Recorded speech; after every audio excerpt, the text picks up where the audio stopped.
Good morning, good morning, good morning. ETHDenver, Biddle Week.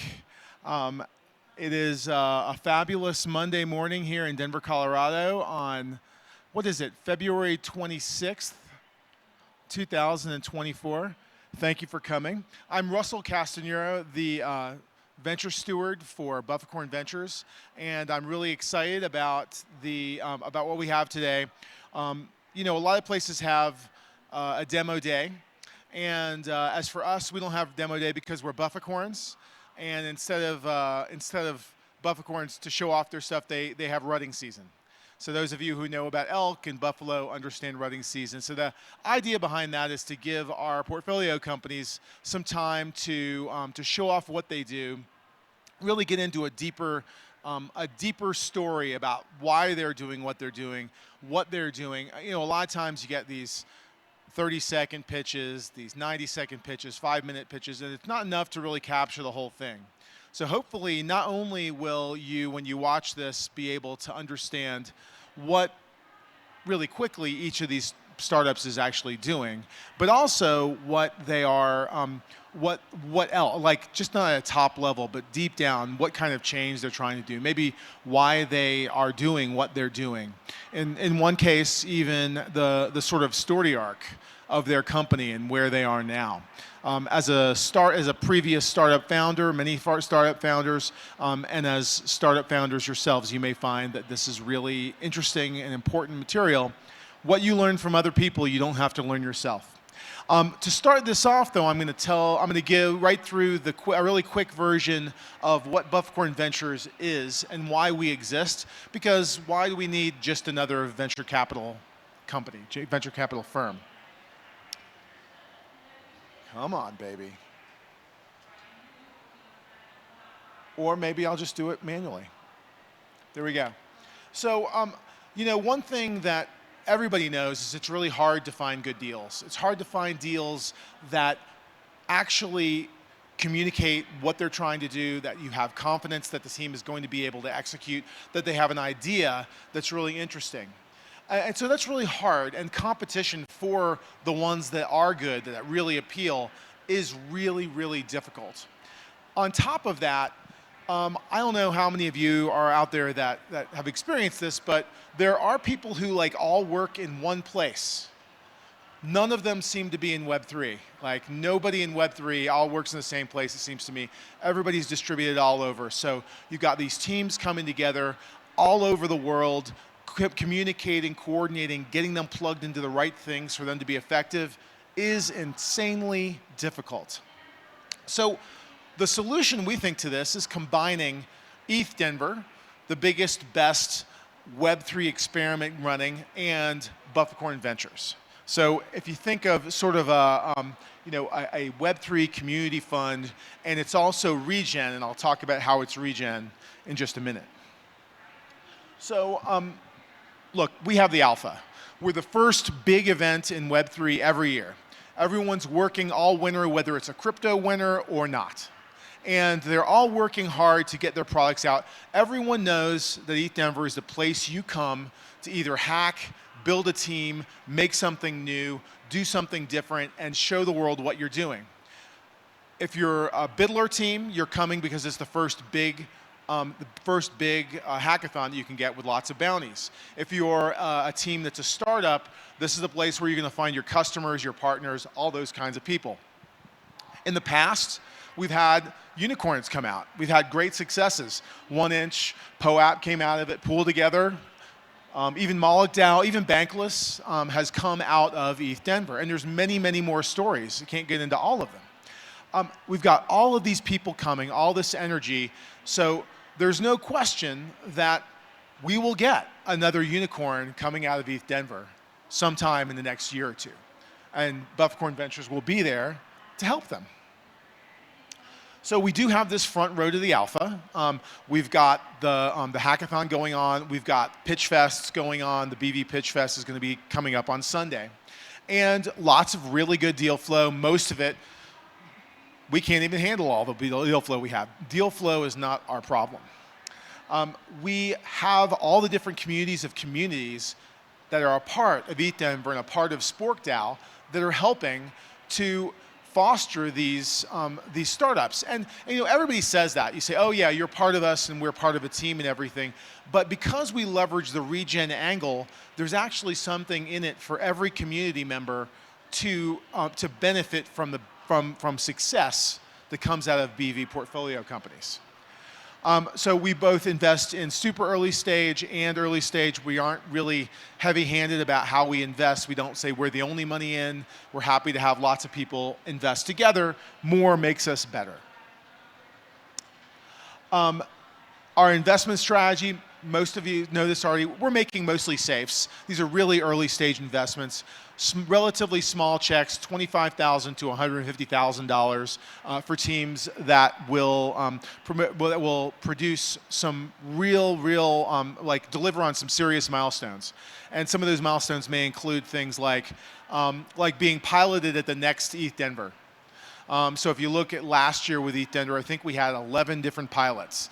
This year, you've got quite a few of our teams that are out there making things happen. Last year, I think Blockade had their huge promotion that went out during ETHDenver. So we've got a whole lot of different things happening. And as far as terms, we used to make this really difficult. We don't do that anymore. The reason I bring this up, not like I'm not asking anybody to invest, because we only work with investors, actually. However, what I want you to say is 20% of anything that we do make goes back to SporkDAO. Okay, so that goes back to SporkDAO, and SporkDAO, all of you should be members. If you haven't, make sure you stake your Spork. They can get that 20%, those can come out as dividends to all of our members. So that means that whenever you see a Bufficorn Ventures company coming out, their success is actually your success as a SporkDAO member. Okay, enough about us, enough about Bufficorn Ventures. This is really about the teams that we have. And so I am really excited. Let's see, who's our, let me check real quick who is first on our list here, because I just shouldn't wear these glasses. Oh. So much better. Let's see. First up is, you should be coming up here if you are first up anyway, is Split. So is Brett here? There he is. Okay. You ready to come up? Oh, just bring it up. We can plug you in up here.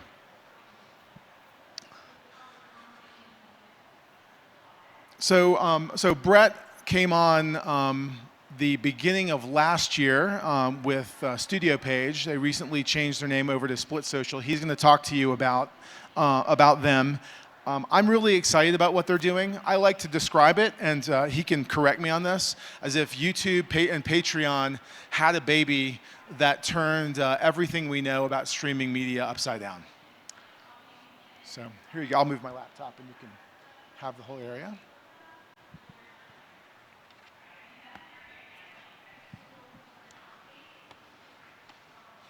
It's a beautiful baby. It's a beautiful baby. Split Social is a beautiful baby.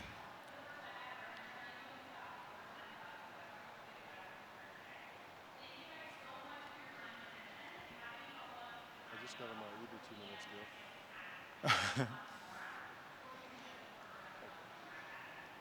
ago. All right. Are we not yet? There's no signal?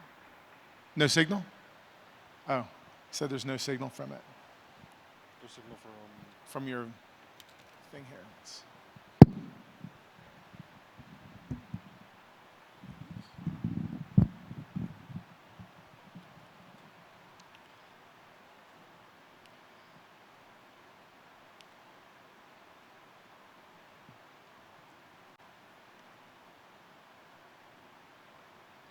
Nothing? Want to use my laptop? Can you?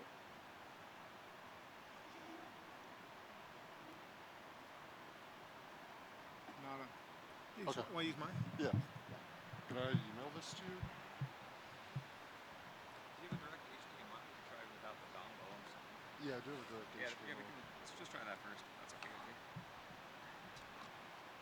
It's just the apples required. Is that better? Okay. Do I choose Lock a and roll it. window, or is it just whatever window I'm on? It's mirroring you, so you can go straight to it. Yeah, I'm good. Okay.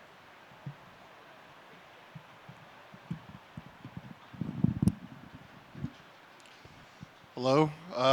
It's a lot of lights. Not used to that.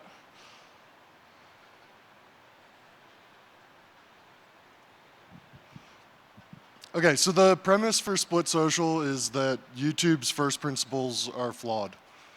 If you're not paying for the product, you are the product.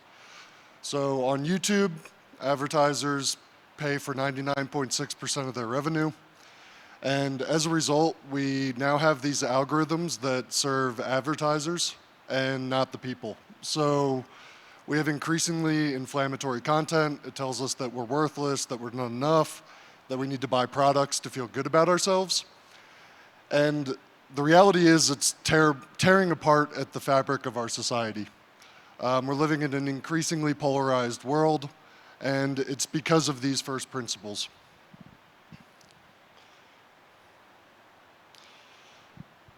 We know this because we've talked to hundreds of creators, and the creators are tired.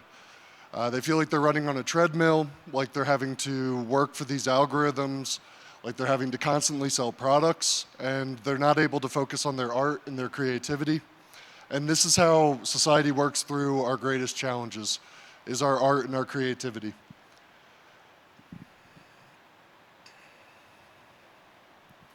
So on Split, we're flipping the script.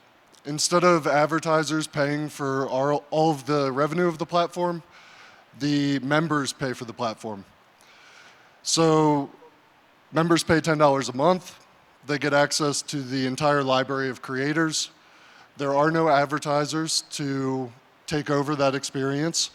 And then there's also cooperative benefits within the network.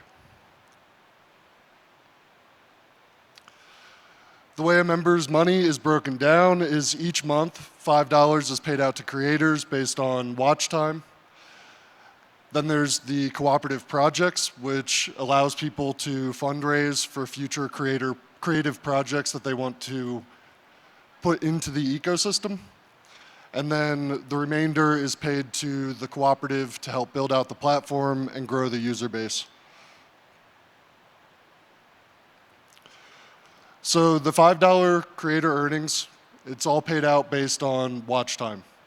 So depending on how many seconds a user watches of each creator in a month, that determines where their money goes and how much the creator is actually paid. And because it's not ad-based, the payouts are 15 to 100 times larger per video view. Right now on YouTube, the average view is worth somewhere around 0.3 cents to the creator.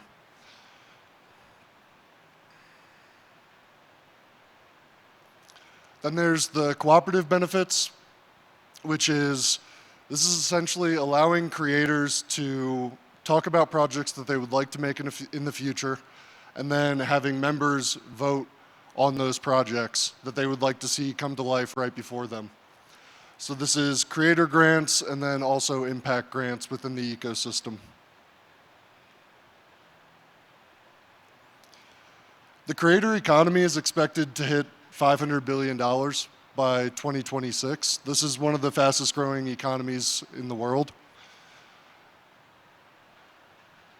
Even further, the streaming market is expected to hit 1.9 trillion by 2030. Now, obviously, we're not going to capture this entire market. We're very focused in the outdoor space. This is most of the creators that we're talking to. So we've been talking with dozens of outdoor creators that are making adventure content. They're very excited, and we think that this is an excellent beachhead for us because we can capture that market. And they're also very rebellious people that understand models like this and want to make a difference.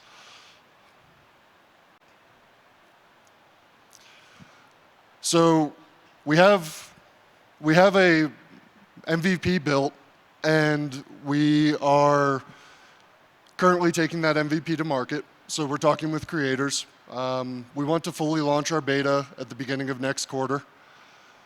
From there, we want to build out the remaining features like search, recommendation algorithms, all of that, and go for a full launch in quarter 3. After that, we want to establish product market fit, and then move into the immutable on-chain components of the platform. We're not sure exactly how to solve that, and we don't want to move things on-chain until we know better how that's going to work. Team, there's myself. I'm a 2-time founder. I have a past building subscription video platforms out and growing those subscription video platforms out for large brands and creators.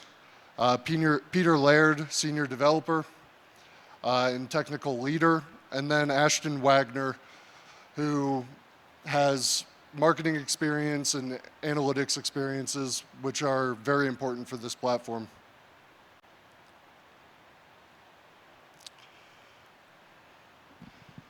So going into our MVP and giving everybody a sense of what we have. Right now, this is our platform. As you can see, we're going with the creator focus. Members can come in here and they can watch creators on the platform. They can engage with creators. Each creator has their own page. This is very brand forward, so there's no other advertisements or anything taking people away from this experience.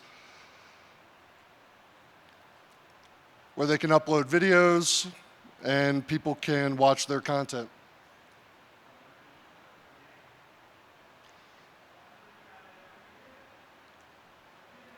Then as a user, when I watch content, I'm able to come in here and I'm able to see what creators I've watched, how much I've watched of their content, and what percentage of my subscription is paid out to that creator. So unlike YouTube, where it's a black box and I have no idea what's going on, here I can actually see who I've supported and how much I've supported them. I can also see this breakdown by creators in general.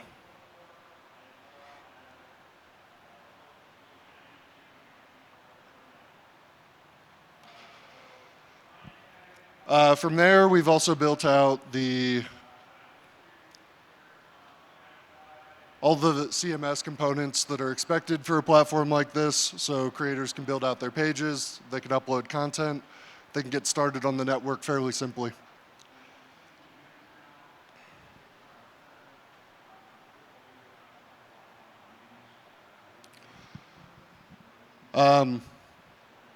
Yeah, so that's Split Social. I think that there was a Q&A component to this, but yeah.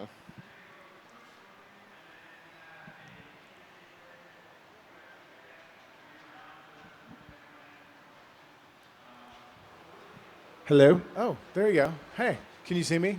I couldn't see anything when I was up there. So can you talk a little bit more about like how a creator today, what they would have to do the same kinds of things that Split Social is going to do? Like what kind of hoops they would have to jump through to do what you're trying to enable them to do?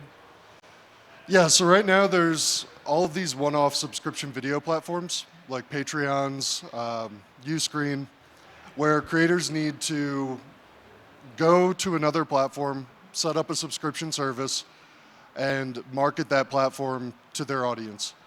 It used to be fairly simple to do this, but now there's over 500,000 of them on the market. So it's becoming increasingly difficult for creators to get subscribers on those platforms. And a lot of times in the creators we've talked to, it feels like they're begging for support because it's just them, it's $10 a month, and it feels a lot more like a donation or charity towards that creator. Great. Now, here you go. Scott? Hi, Brad. Thanks for that presentation.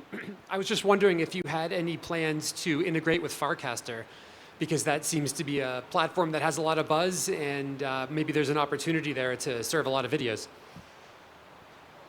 Yeah, I don't know about integration yet, but I do think Farcaster is a pretty great example. And what Farcaster is doing with all the open graph items and frames, I think that they're definitely an excellent example of how these platforms can work and how they can really improve community. If not integrating, I'm definitely learning from them right now. and their community components are awesome. I would like to build a lot of their engagement tools and things like that into the platform. Yeah, like with Farcaster, you could essentially token gate, right, and do it that way if you just decided to go down that road. So Yep. it'd be kind of cool. You have a question? Hey, thanks for the presentation. I was curious if there's a token integrated into this platform, or how you think about like leveraging crypto and tokens versus just building something that works for a user.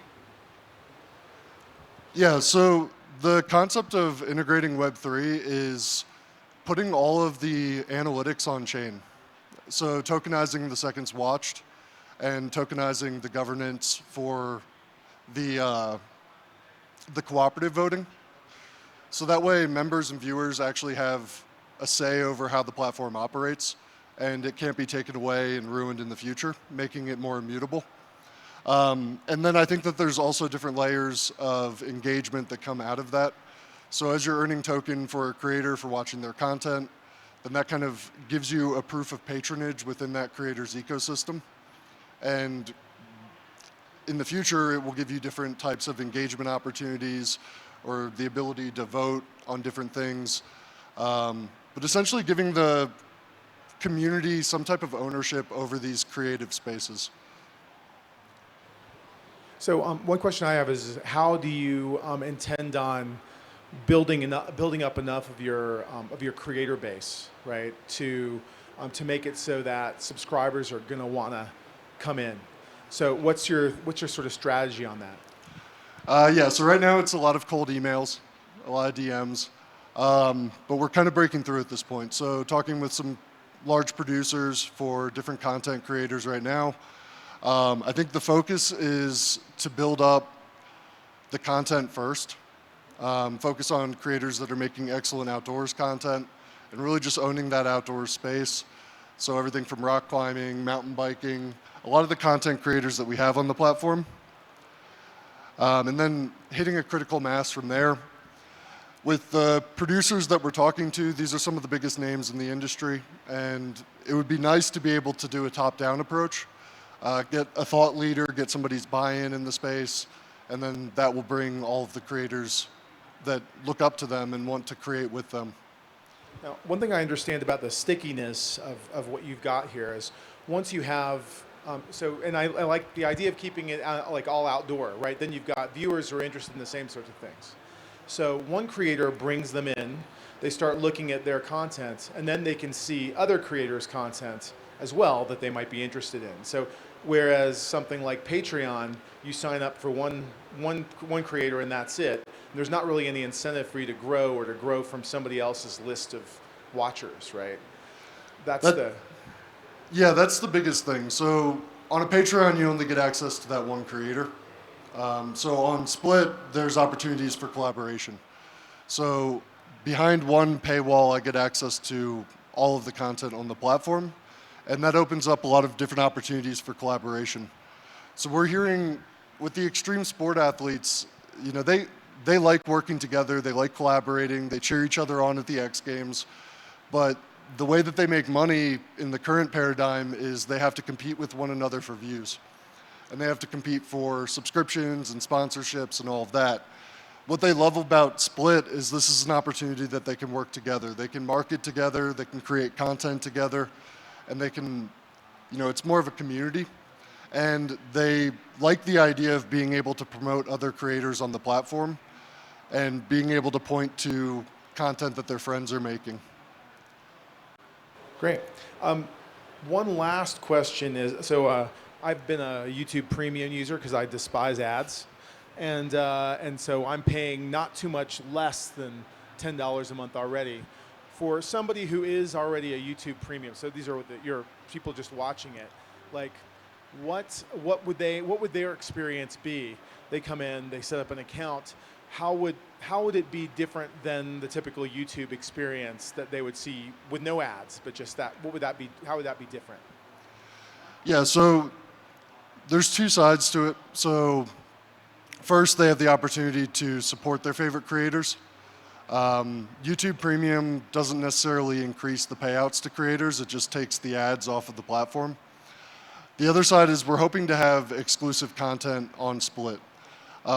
So in this case, they would be able to see feature-length films, behind-the-scenes content, things that wouldn't make it to YouTube that creators are looking to give to their most exclusive audiences.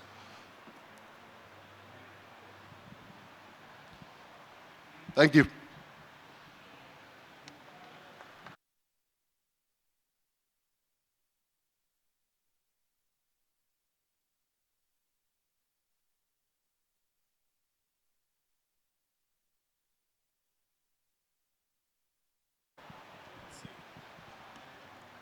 We good? So the next company is Smart Funds, and I believe smartfunds.xyz, right? That's the URL. And when I first saw this, they pitched last year at the Bufficorn Pitch Fest. And when we saw what they were doing, and I'm not going to use my words to describe it because JJ can do it much, much better, it kind of blew my mind. And what it can do to bring conventional sort of minded investors in on blockchain and tokenized investments, as well as the other way around, like melted my brain a little bit. And so I'm really excited that JJ is going to be able to talk to us about this. Are we live with the video? We're good? Okay. Here you go, my friends. Thank you, Russell. All right. I am JJ. I'm one of the founders of Smart Funds. This is my, I think, 5th time at ETHDenver. So first time on stage, excited to be here and thrilled to be a part of the Bufficorn Ventures portfolio. So anyway, today we're going to talk about Smart Funds, which is a platform for alternative investments.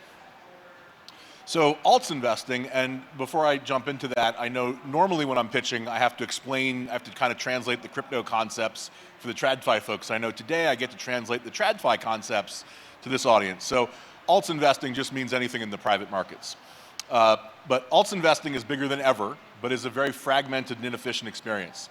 So first of all, there's a bunch of legal complexity that makes participating in any alts investing very difficult. What you see is that family offices, wealthy people have family offices or full-time people just to manage the back office of what's required to participate in alternative investments. And then it's a very opaque market. And this is probably the biggest problem. So in using the most common example, secondary transactions, you have a very fragmented manual deal process. So what happens is you literally have a human being who goes out there and matches buyers and sellers and then kind of haggles a price in between because there's no publicly available data on pricing. So he just kind of uses his insight into market knowledge to kind of broker this deal, and usually have this 3-month process of I want to sell some shares, and then the broker goes out and finds a buyer, and then after the deal gets papered over, you're talking about a 3-month process. If you saw the news, Carta left the secondary markets. They got kind of caught cheating on this problem. They were trying to access personal identity information from cap tables in order to kind of grease the skids on connecting buyers and sellers. So they weren't necessarily, it was inappropriate for them to be using cap tables, but this is an example of the difficulty in matching buyers and sellers. And then, of course, this lack of market data just means that price discovery is difficult in all secondary markets. And then, of course, lack of liquidity. So the only strategy that you have today in secondary markets is a long-term buy and hold. And that stems from the 3-month transaction process. And so if you think about it, the only sellers in the secondary markets are either founders or early stage investors who are up a lot, or employees who just want to get married or buy a house, and so they need some liquidity. Hopefully that's going to pop right back up. And so they need some liquidity, and so they don't necessarily care about waiting for the IPO. They will just sell at any price now. And the buyer is a sophisticated private markets participant who will look at the deal and he'll say, this thing has 3x before it goes public in 4 years, so I'm going to buy this now and ride it 3x and sell later. But that's the only use case because of the 3-month transaction process. And as a result of this, what this means is the only demand in secondary markets are for that very top issuances that are guaranteed to go public, or if it's not guaranteed to go public, maybe it's an Elon Musk company. But for that sort of mid-core, mid-tail of companies that are good companies, but not necessarily on a definitive IPO track, no market for those companies in the secondary markets. And then unpredictable capital calls, right? Blockchains help eliminate middlemen. Capital calls are kind of currently this necessary middleman in the process of alternative investment transactions. So Bain and Company, which they do have a pretty robust crypto arm, they did a long-form study they published in the last month or two that says, hey, by the way, tokenization could revolutionize alternatives. And it's a very long research report, and it goes on to basically say all the problems that I just listed can be solved by tokenization. And I know you guys in this audience understand that to begin with. But tokenization hasn't happened yet. We have seen progress in tokenizing dollars. We've seen progress in tokenizing treasury bills. But we have not seen any progress in tokenizing the illiquid stuff, real estate and pre-IPO equity and those kind of securities. And we've been talking about it for 5 years. And so why hasn't it happened yet?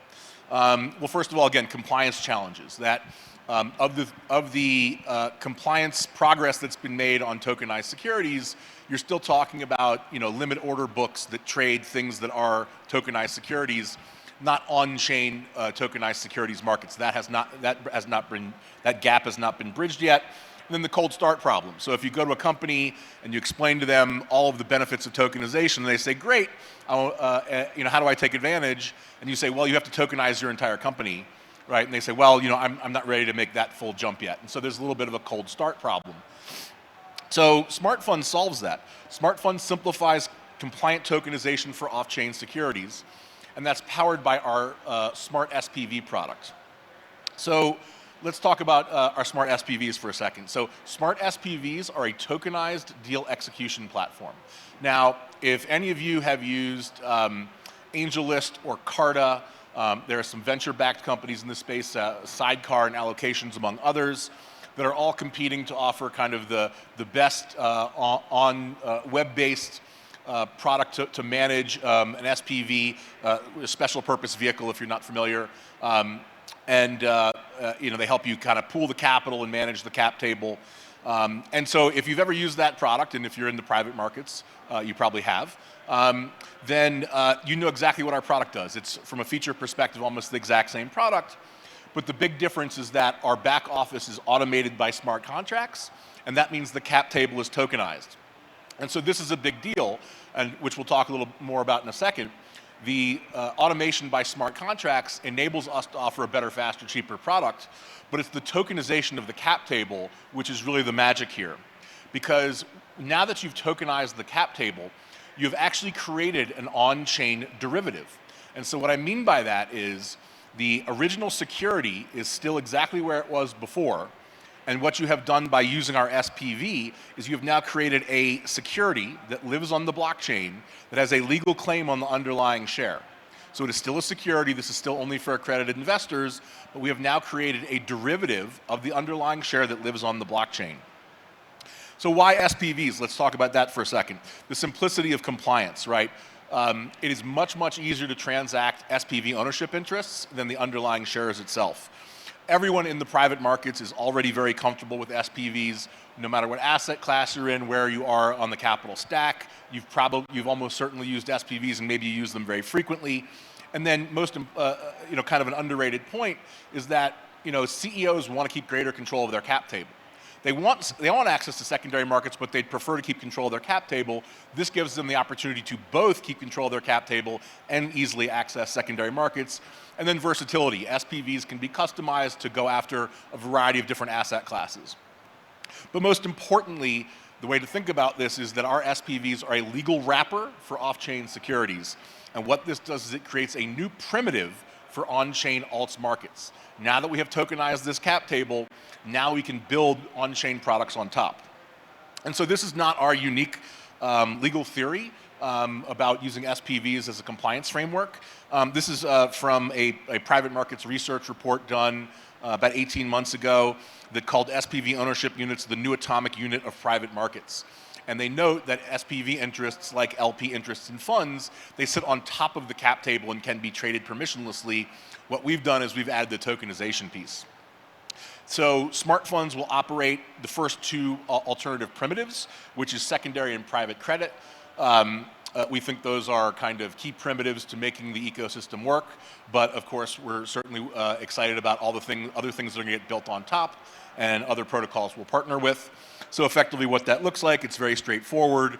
You just take your existing holdings, you wrap them in an SPV, again, something that people do all the time in private markets, and the cap table is then tokenized, and then any whitelisted protocol on top will have access to all of these tokenized cap tables. And so it is sandboxed. It will be only for whitelisted protocols that will be KYC'd and for accredited investors as well.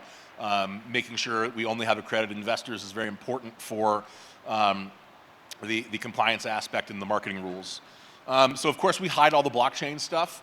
Now that we talk about how cool it is to tokenize, our target customer is legacy finance and TradFi, as well as being able to bring individuals into private markets. And so you're still inviting people to your deals via email. They can still subscribe via a bank wire, and the transaction is still tokenized on the back end.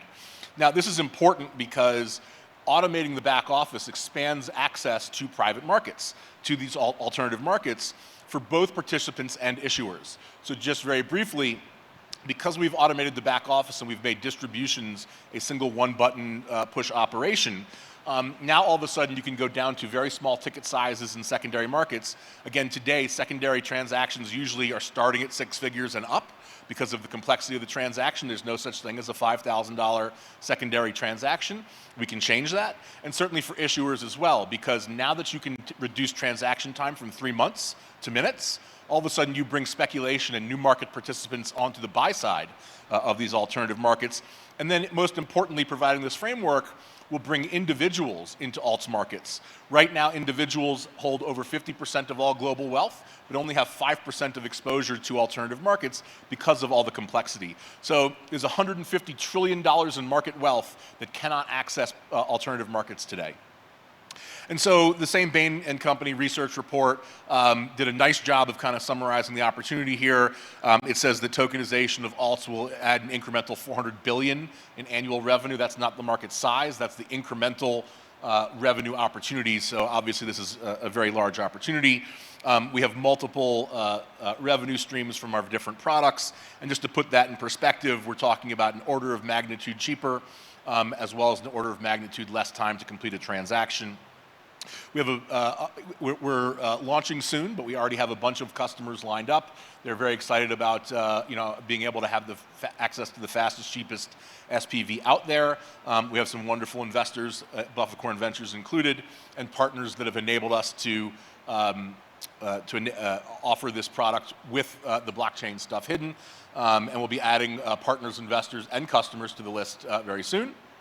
My co-founder and I, John, have been working together on the kinds of products and services that allow us to onboard institutional capital on chain for 5 years. So this is a lot of the result of some things we've learned along the way about compliance roadblocks and about practical realities of why tokenization hasn't happened yet. We're building an advisory board of well-connected individuals in particular verticals that we're wanting to penetrate.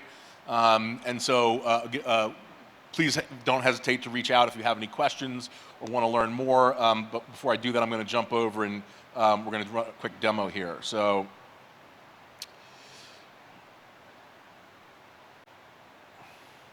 great. So what you're looking at here is the dashboard of an SPV for hot new startup, not very cleverly named.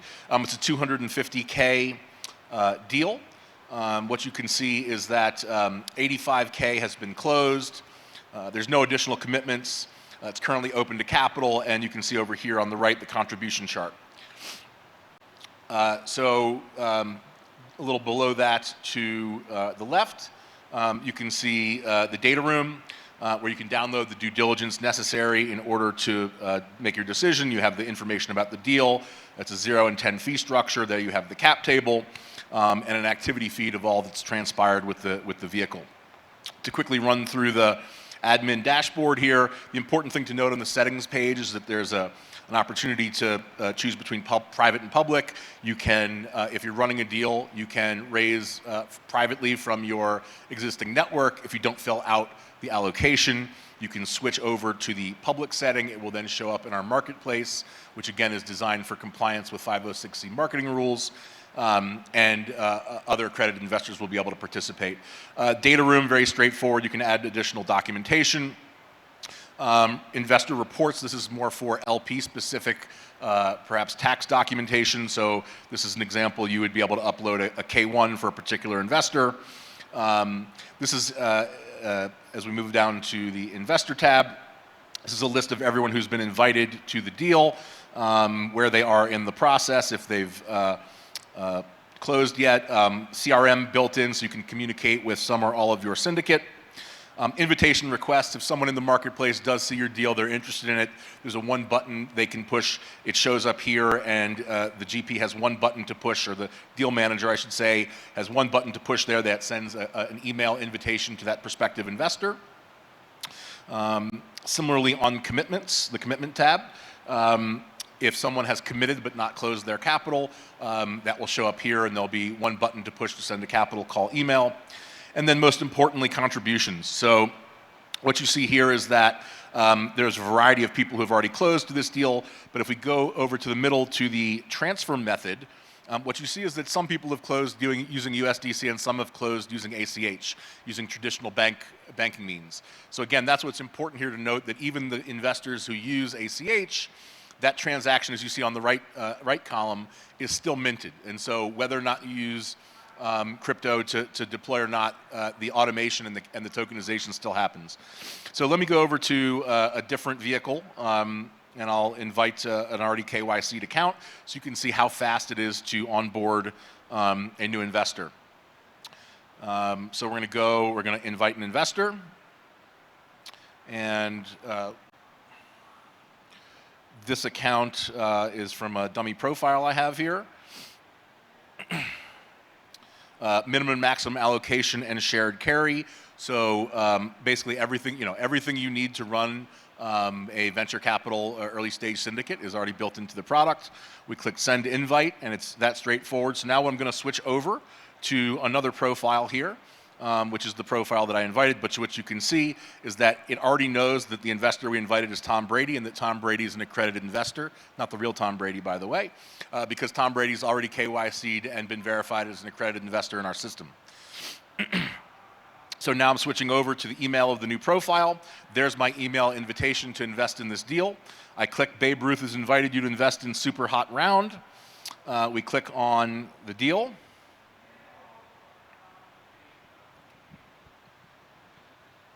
And this will show you, again, how quick it is to onboard new capital in a compliant fashion. So it's going to check to see that we are authenticated. Again, for compliance purposes, you can't have, you have to make sure that you have, you're inviting only accredited investors. So we take a look and we accept the invitation. We've done our due diligence. We accept invite. Now here you see it knows that we've been KYC'd and accreditation verified already. If you have not done those things, it'll send you to our third-party partners. Those things are handled off-site. We then have a dynamic NFT which tracks your investor metadata. We call the investor passport, and that investor passport contains your information. So we'll be able to support a variety of different KYC and accreditation providers going forward. Here you're actually signing documents. We're using electronic signature, so I'm going to sign first. And then there we go, the documents have been signed. Now I'm going to go ahead and download those documents so that we can actually see what we signed. Obviously don't sign documents before you've read them, unless you're on testnet. So now we're going to go ahead and download what we signed. and this will obviously show up in the investor reporting tab as well. But what you see here is the electronic data metadata signature page for compliance with electronic signatures. So this is for the super hot round SPV. Tom Brady is the signer. Here's the date of the transaction, the email address, the IP address, all for compliance with electronic signatures. And if we go up here and search elsewhere for Tom Brady's name in the documentation, we'll see, sure enough, there is his subscription, his signature on the subscription agreement. So you have actually signed legal documents. We'll go ahead and close that out. So we have now signed documents, and now we go over here. And here, what you notice is that this is the first time you've seen anything related to a Web3 wallet at all in this product. And so here you have the option to close with USDC or via ACH, or just make a commitment for the time being. I'm going to go ahead and close with USDC. That's the most straightforward. So we go ahead and connect our wallet.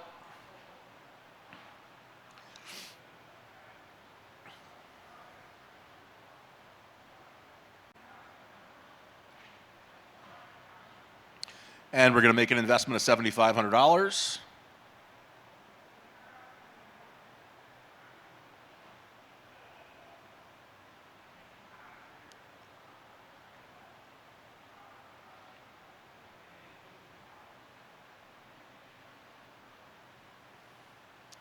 Any second now.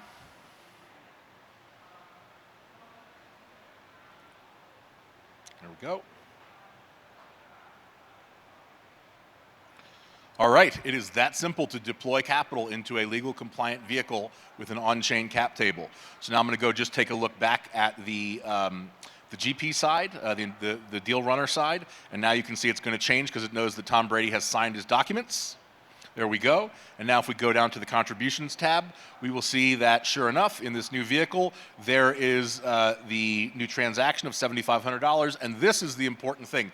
Everything that we've done today is leading up to this, which is the on-chain cap table.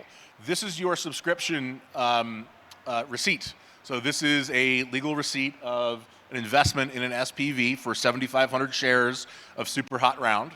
And as we click through to Super Hot Round, this is the cap table. So again, this is all the magic is all leading to this, which is on-chain cap tables. And now Super Hot Round now has a legal security that lives on-chain that can be transacted in compliant on-chain private markets, alt markets products.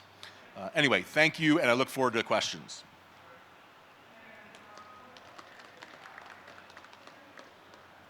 Thanks. Any questions anybody has? I've got some. So were those live transactions you were doing in that demo? No, this was a recording, but that was live when I recorded it. It was live when you're. So what chain were you doing it on? That was Base Goerli. That's actually why they just deprecated Base Goerli. Sure. But we're still planning on launching on Base. Well, I just every time I see you do it, and it's actually, you've cleaned it up. It looks really nice, a lot nicer now than it did a year ago when you showed it to us at BV. I don't know how, like, as somebody who has used Carta on both sides and everything, like, this is such an impressive tool, and I hope that that it's getting out there and more people are learning about it.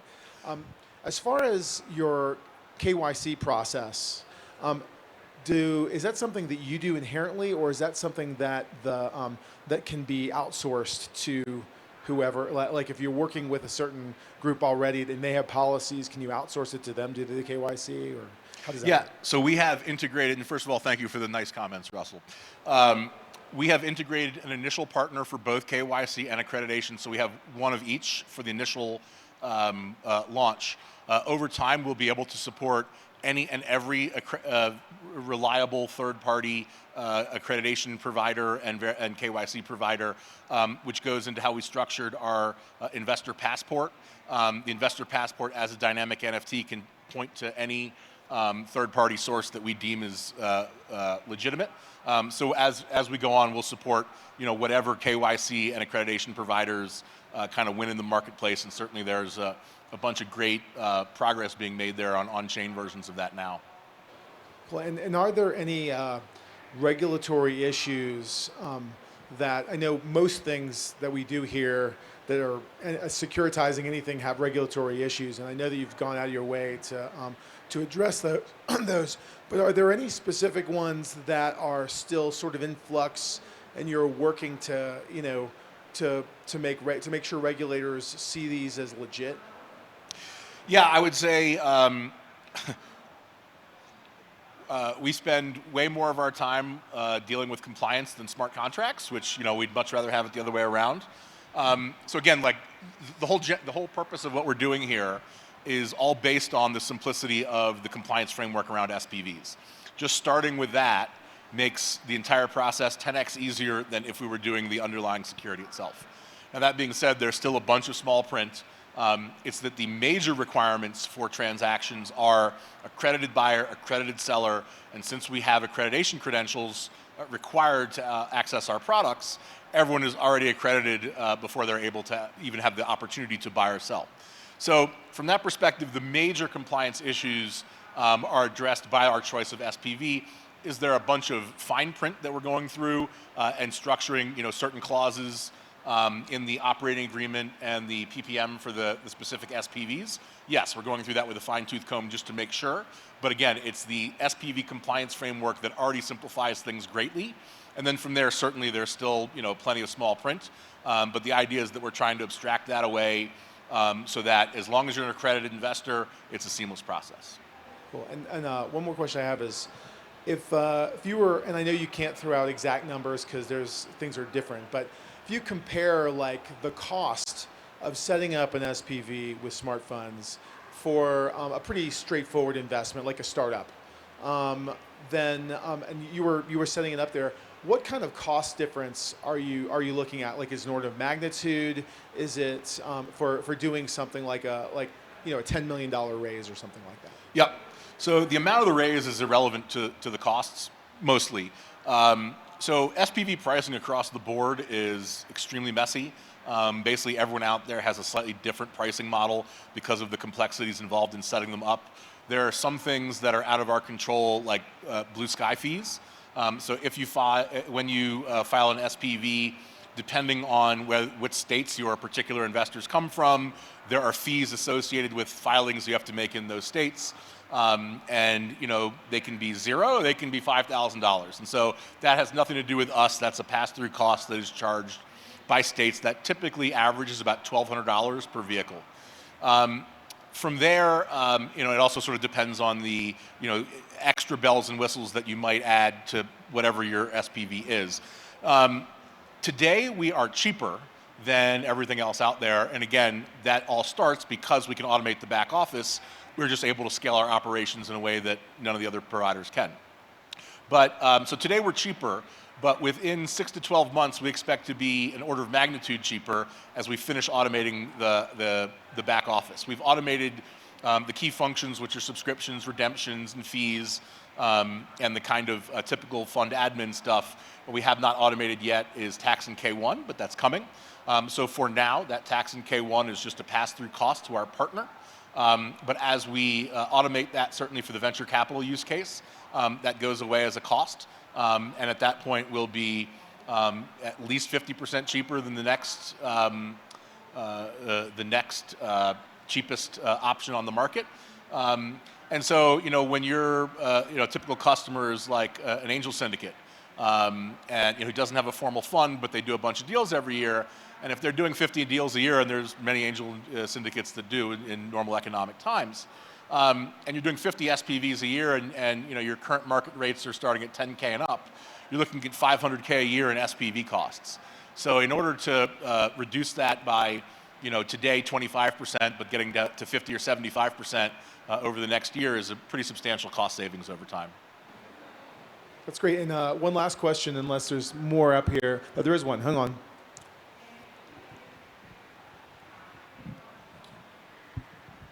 Awesome. So it sounds like you have some great traction with the institutional it sounds like you have with the institutional investors. Curious how this is being received by the equity sellers and what their biggest concerns are. Yeah, great question. So it's being very well received with a lot of trepidation. And this is true of if you've ever tried to onboard TradFi into anything on chain, right? Like they're half fascinated and half terrified. We have a lot of folks in our pipeline who say, this is awesome, I just don't want to go first. We have some folks in our pipeline who are willing to go first. So I'm very excited to see kind of what snowball effect happens after we get, number 1 and number 2 on chain. So the reception is great, and the need is even greater. So,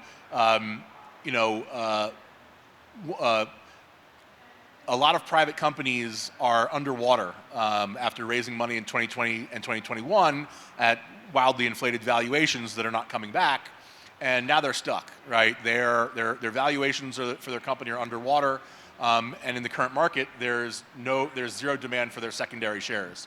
We haven't really started kind of formally outreaching to that group yet, but there's a lot of them that need something like this. And so, the folks that have the options are still waiting to see other people go first, but there's a lot of folks out there without options that didn't have an alternative before this. So a lot of interest, a lot of caution as they dip their toes into the water, but we see a tremendous amount of interest in this concept broadly, and as people get comfortable with it, we think it'll really snowball. Great. Last question, and I should have asked this to Brett as well. Are you raising? And tell us about it. We are raising. We're closing some things right now, so I'm not ready to talk about how much left we're raising or at what price, but we are raising and maybe raising a little more later this summer, so this will still be worth talking about for the next few months. We're, as I noted, we're about to expand customers, partners, and investors, and so we'll sort of we'll talk more as soon as that's closed. So we'll leave a couple things under wraps until then. Great. Thank you so much. Thank you. Come on.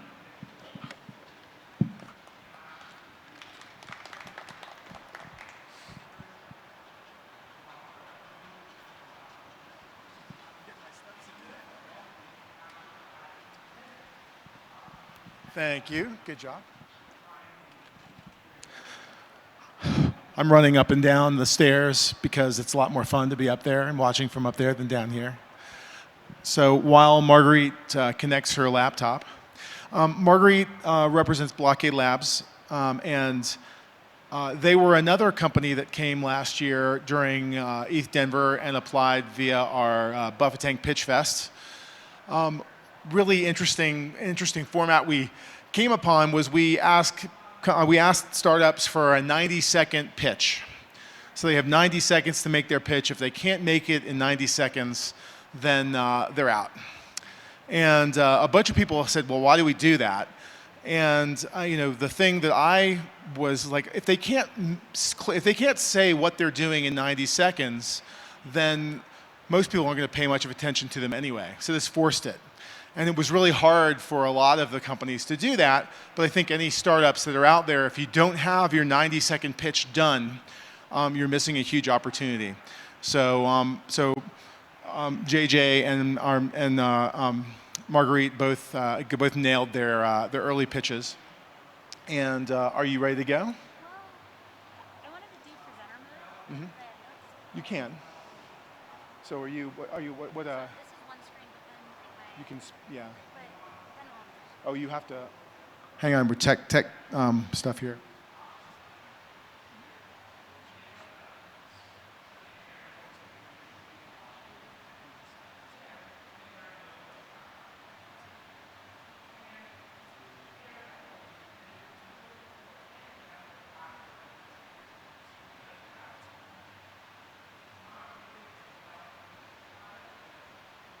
Dun dun dun dun dun dun. this one? No, to that one. Sorry. Oh wow, the things that are happening on the screen right now. I don't know how to undo that. Okay. I can.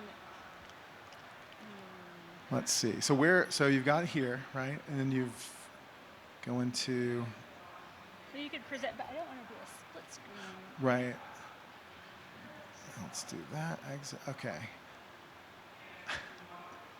Always practice your slide. Where is it? There? Let's see. Function.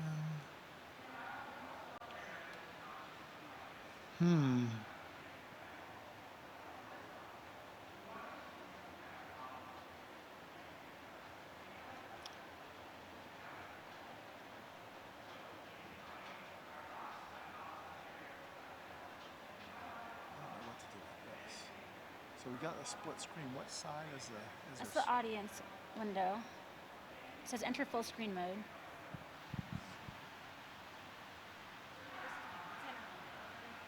Let's see, that's the actual. You don't need. You don't have split screen. You've got another monitor. That's a good question. I've never even used it.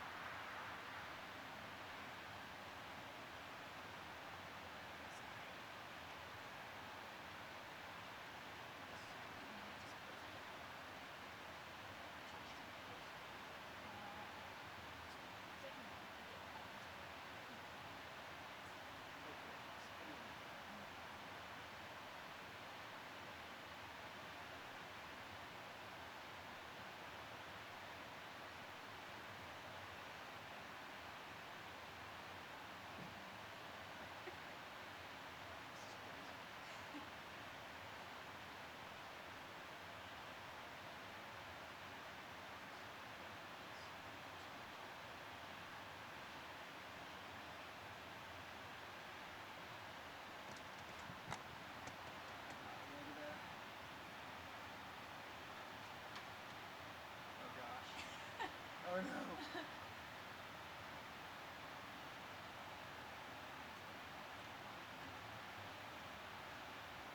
This is really hard, everybody.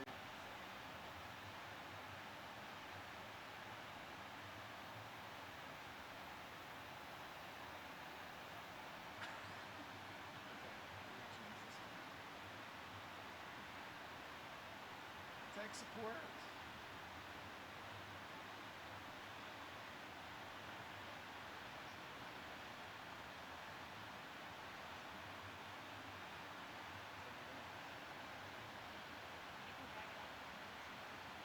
You drag it up and over, that would do it.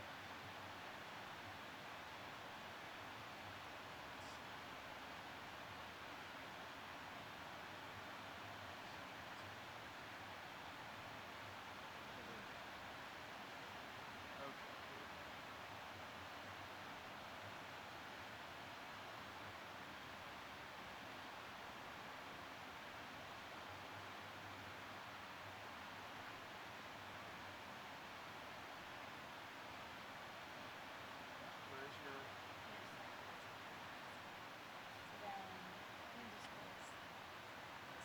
Yeah, I have no idea. Because I would just drag it over to that window.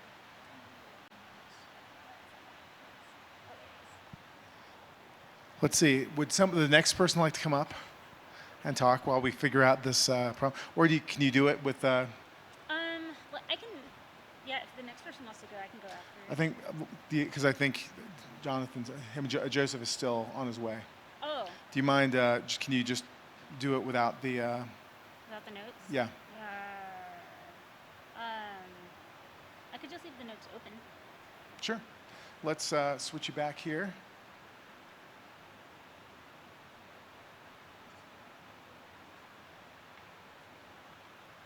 Is there? Does that work? Yeah. Do you want this or do you want hold it? I'll hold it. That's fine. Okay. Great. All right. You guys get to see my notes.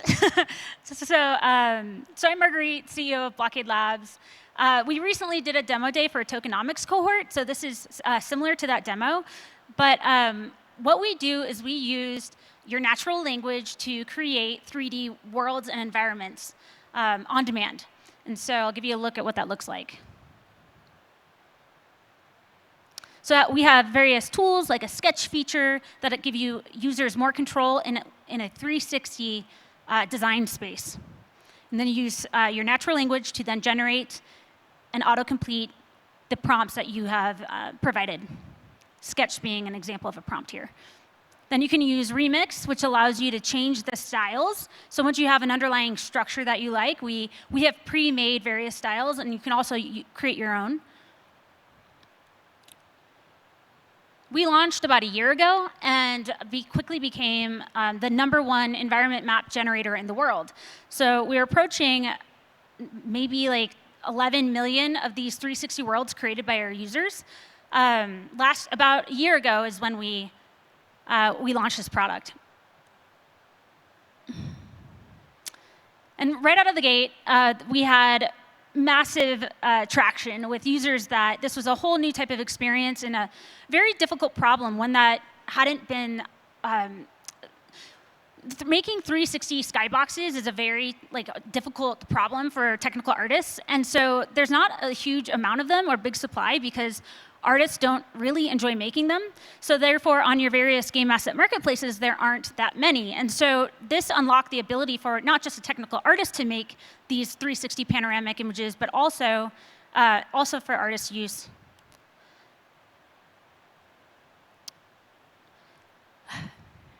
And so with this, while we were doing the 2D 360 images, that was just the beginning.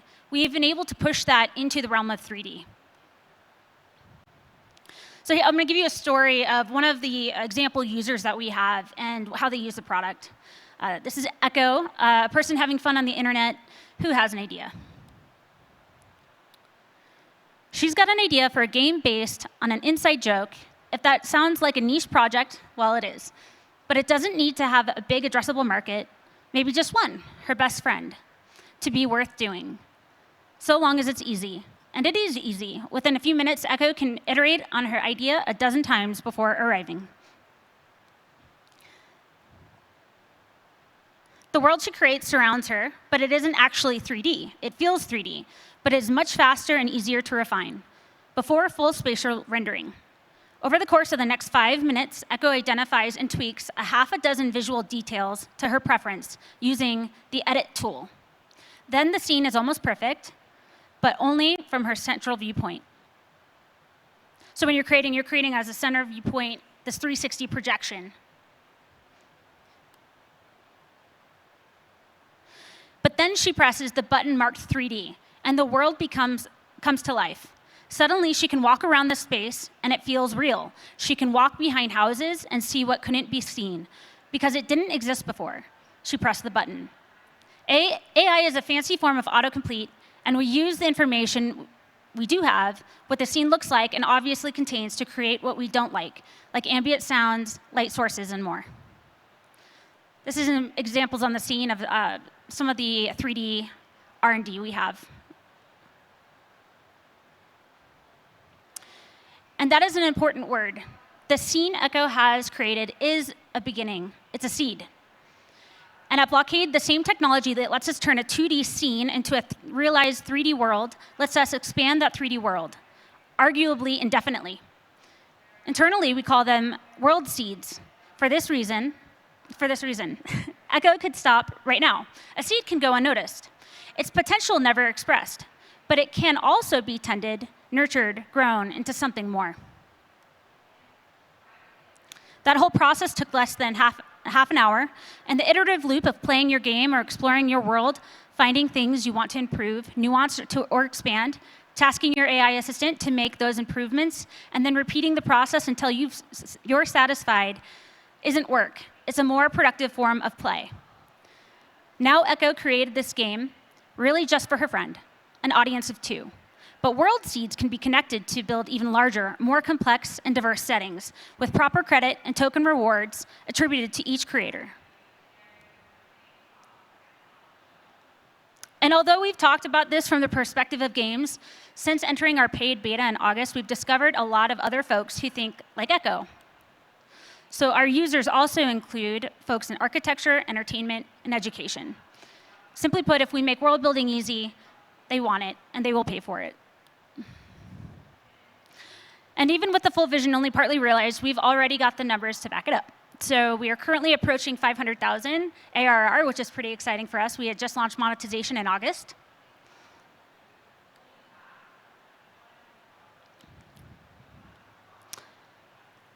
So this is our smart environments roadmap. We've come a long way in less than a year, but to pull this ambitious plan off, we need more validated, useful training data, as much as we can get our hands on. Our tokenized rewards program on our way to a largely tokenized ecosystem is designed to do exactly that. We've got a lot of work to do, but every timeline we've set for ourselves to solve a hard problem, we've beaten, and we're not slowing down. So that is pretty much it, except for one more thing.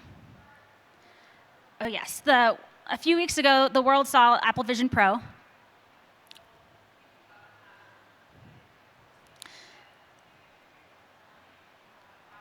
Suppress play. And although it'll take some time for most people to see, playing? Many worlds overlapping, seamlessly connected, and creation at your fingertips, where you are in complete control. The Apple Vision Pro costs more than $3,500 and launched with only 6 immersive environments. Just 6. Think about the implications of that. It's a future we saw coming, and it's what Blockade Games is built for.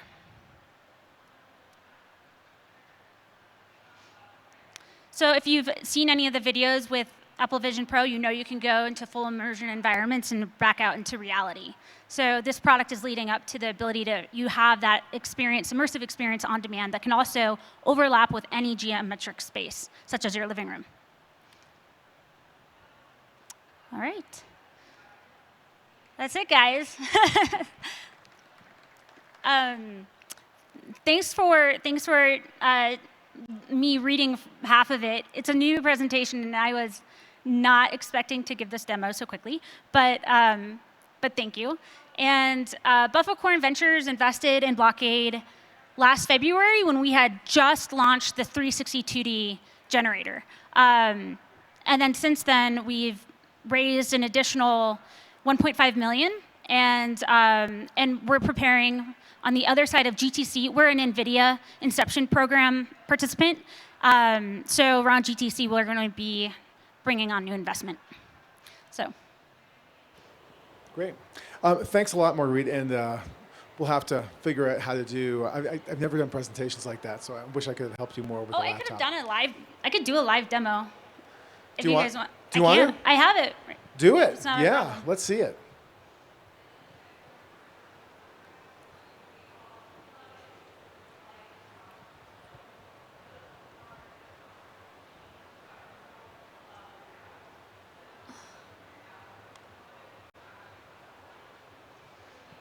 Okay, so this is an example of our web app.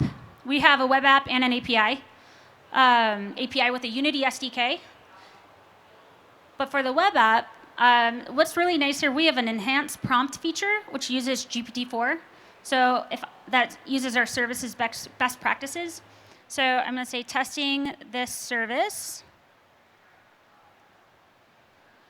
out. Make something beautiful. So it'll interpret my request here for what I'm asking for. Let's see, let's do render, It takes about 10 to 15 seconds for it to render a new image, which is pretty quick because these are 6K resolution images.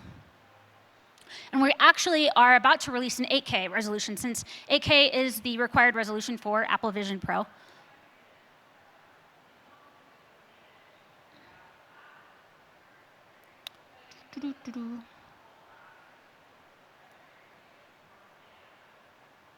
So you'll see the prompt here created its prompt for what it thought would create a beautiful scene. Then I can take this and I can, when I go to download, launch 3D Mesh.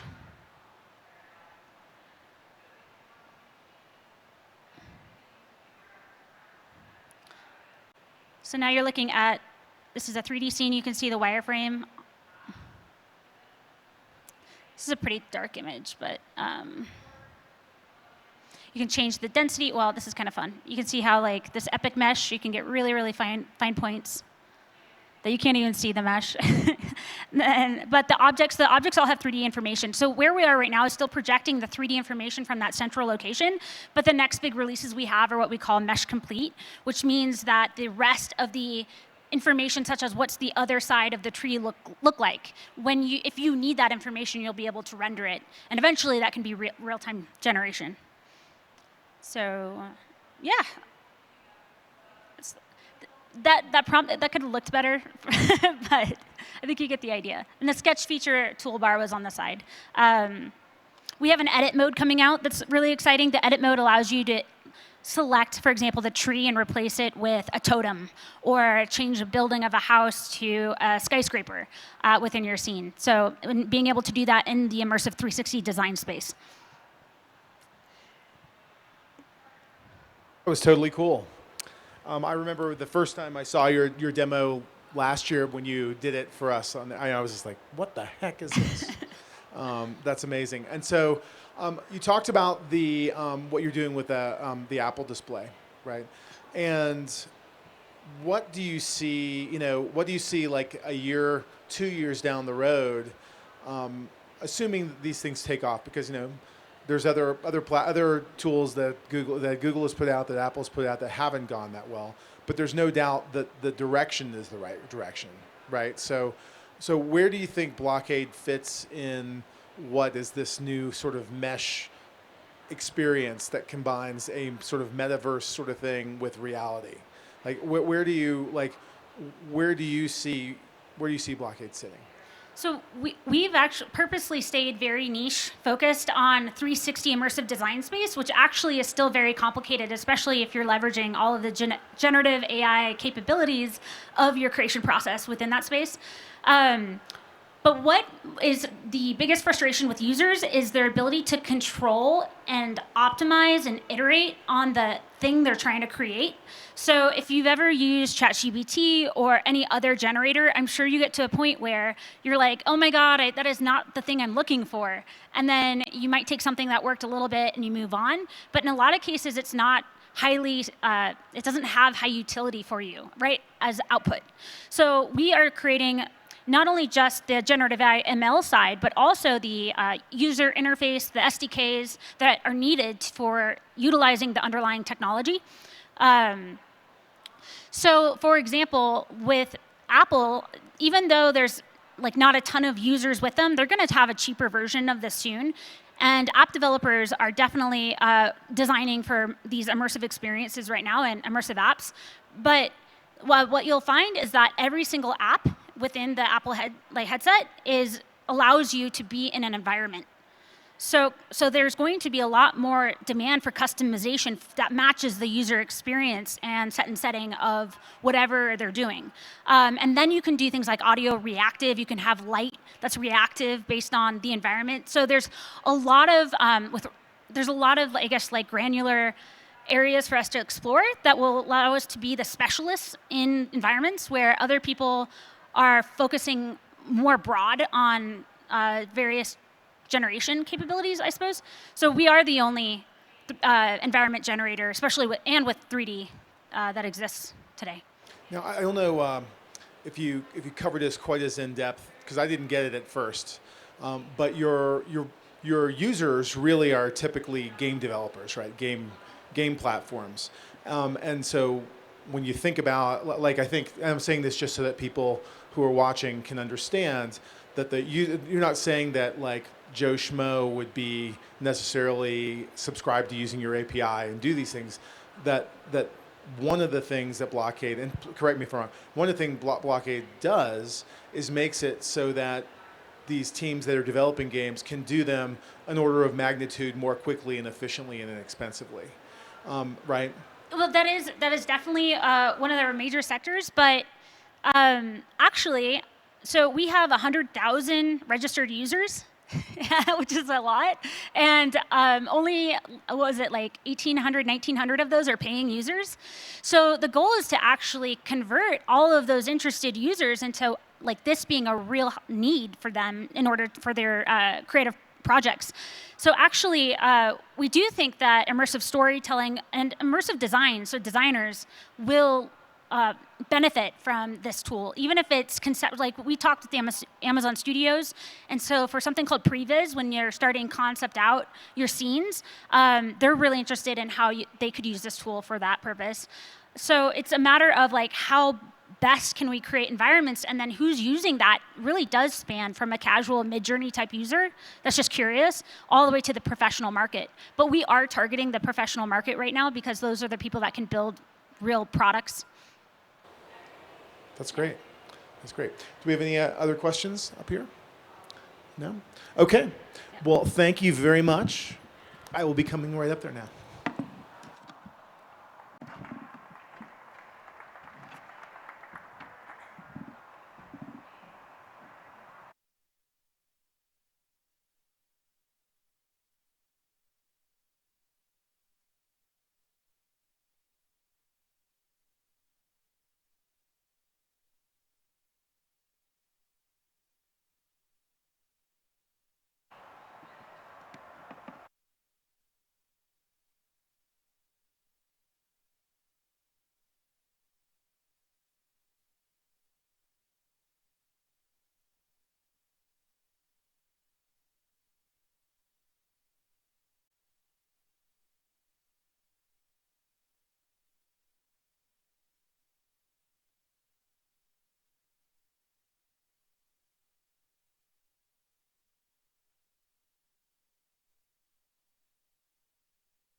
Wow.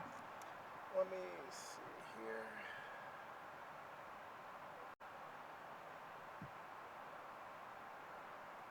See, Marguerite, this is how I do the notes.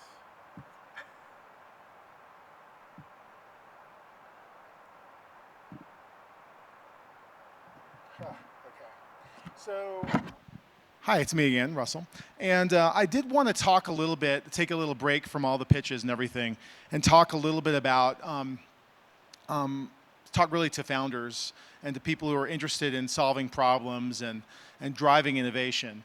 I'm going to be talking more about this in a session, I think on Saturday, but I wanted to give sort of a really high-level intro to it. And hopefully, let's see if I can try one more thing to get it looking a little more right.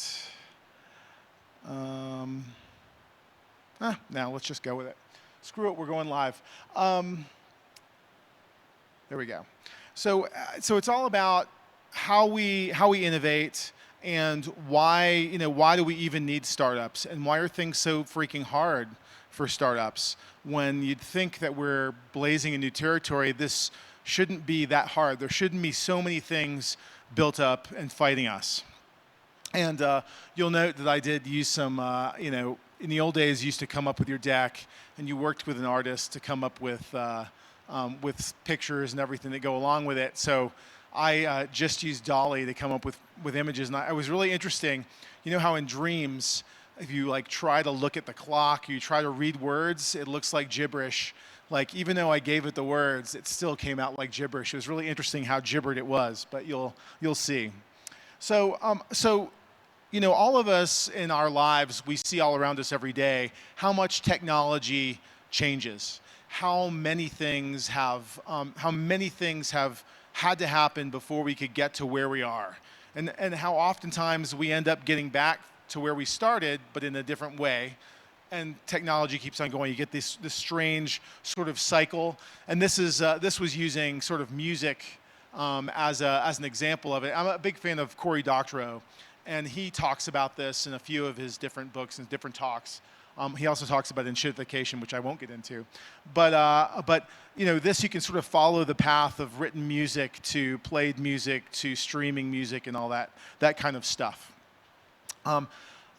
There are many, many business models that you can look at in this picture that were made and destroyed at subsequent steps. And so as a founder, that is what you're doing. You're trying to find a way either to fit into an existing technology or an existing method of doing business, or you are really changing things and really, really mixing things up. So if you look at sort of music disruption, you started off and you had composers, and the composers would write their music. You didn't really have great printing presses necessarily right away, and so they had to conduct, they had to either play themselves or they had to conduct the actual orchestra or group of musical providers, that music creators that would actually let you listen to music. And you had to be there to listen to it. Then printed music came out, and the printing made it so anyone that could play an instrument could play it themselves, or they could hire somebody to play. And so the artists, the musicians themselves, became sort of these like tools that you would use to play music that was provided by the greats who made them. Then musical recordings came out, right? And so you could hear the music from the artist that you wanted, by the composer that you wanted, whenever you wanted. Now, when this happened, believe it or not, there were huge laws that had to change because the printed music publishers wanted to sue all the recording, the new nascent recording industry, people making records on wax, essentially, of music, right? And they were trying to stop them, right? And so there were regulations and laws that had to be passed to enable someone to actually make a recording and distribute it. And the royalties associated with that have been fluid over time. So then that happened, right? And then you had, this recording industry, then you had different platforms for distributing it when you went from records to tapes, finally to streaming, which totally blew it up with the Napster, the Napster changes that started there, down to now where everybody's listening to Spotify and the artists are getting, half a penny for every time someone listens to it. This disruption, every step of the way, was a new potential business model and a new business failure, right? And that's how you really should think about what you're trying to do with your company, right? And a lot of the companies that we have in BV, and the ones you've already seen, the ones you will see, are really focusing on that. How, what are the changes that can make, that bring things to the user or to the listener or to whoever it is in a way that eliminates the middleman, makes it more efficient, makes it more pleasurable, changes the way we all can work together. So disruption is kind of neat. You've got this real disruption stuff, and then you've got the idea of pseudo disruption. And real disruption is something like when the radio came out and newspapers, or when television came out and the radio. Now, newspapers are still around, radio's still around, TV's still around, we have internet streaming, but those took a huge chunk out of the existing media in a really, really short time. They didn't go away, but they have had. And you've normally see this talked about with the adoption cycle of different technologies. But what it is really a business model disruption. Cell phones were another thing. In the 70s and 80s in the United States, we're like, oh yeah, we have the best technology, the best phone system, best broadcast television, all these different things. Pretty soon, the 80s and 90s, especially when you look at in Asia, they started deploying mobile networks and mobile technologies that we were very hesitant to adopt in the United States. And the United States is arguably one that's been left behind because we were so strong in the old technology. Another business model that was killed, and those of you, as anyone remember MCI? So MCI was one of the first competitors to AT&T. They set up radio towers that would transmit wirelessly, and that was how they competed with AT&T, who had these lines. That was really, really innovative technology that they were doing. Of course, now they're gone. Then you look at things like pseudo disruption. And pseudo disruption happens largely because of some regulatory element or some business moat that's been created. So if you look at what Uber did, and they broke the taxi cartels in city after city, right? And I'm sure you've heard the stories about how taxi cabs used to have to buy the coin to register to drive around. There wasn't anything they were really changing about really anything other than maybe using a mobile app and doing some more real-time stuff. Uber merely made it so that you didn't have to go get a special licensing and you didn't have to go go through this whole process to be able to drive a taxi cab. Essentially, you could turn your car into one. To the end user, it was about the same service, right? And maybe in the beginning it was a little superior. Now it's just the same crap. You're getting in somebody's car in the back and riding in it. So it was definitely disruptive. Any of the taxi cab companies are there. Anybody who held a coin or a license to be a cab in England or anything like that, their business model was upset in a huge way. Now, I think it's interesting. What is this Web3 and blockchain and crypto? Like, is crypto genuine or is crypto pseudo disruption? You can make arguments for both. I mean, money transfers, they're highly regulated. There's a big moat around it regulatory-wise. The SEC and really the power and the big minds in blockchain are always butting heads over it. Hester Pierce is going to be here. Tung Chan is going to be here talking about just those kinds of things as ETHDenver comes on. However, there's also, a disintermediation. You don't need to have a bank. Like I tell people all the time, say, oh, what exchange do you use? Like, well, I use exchanges as little as possible because I don't need an exchange. Like, to me, an exchange is just an on-ramp or off-ramp. We can do, peer-to-peer exchanges. That is both, I guess it's both genuine and pseudo disruption. We'll see in the next couple of years what really happens. But we will know for sure if the regulations don't change and the rest of the world changes and the United States doesn't, that maybe it was more pseudo disruption is what's holding back blockchain.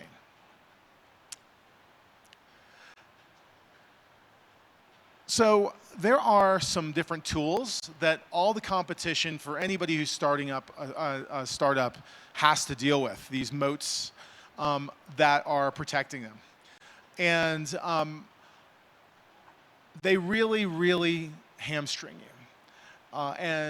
It's probably the hardest thing about being a founder is you can find your business problem, you can find your solution, you can even make a really useful, usable solution. However, when it gets down to actually implementing it and going up against the competition, there are these moats, these steering trends. So you get like the Googles, the Apples, they have so much control, they can sway what everyone is talking about. So Apple wants us to learn about their new visual display. What's it called? For some reason I got it. What is it, Mark? Vision Pro, right. So Apple Vision Pro. Everybody wants to talk about that. They're not talking about anything else. That they might be, the fact that OS X is getting crappier and crappier every year, or that iOS can no longer have a connection that doesn't get lost when you walk 10 feet or something like that. Those aren't necessarily true, but they can distract you from real business opportunities for your company and push you into one that they have control over, that they can put you into their system with their moat, with their access. You've got resource control. That can be information. That can be the data, like Facebook, Twitter. They have information about you that they resell because you are the product. YouTube. They control all that, so they basically, if anyone wants to play and communicate with the people that they have to go through them in the channels that they've identified. You've got regulatory manipulation. So the big players are putting up blockers to make it so small players can't. In the payment card industry, like credit cards, debit cards, there are things called the Payment Card Industry Digital Security Standards.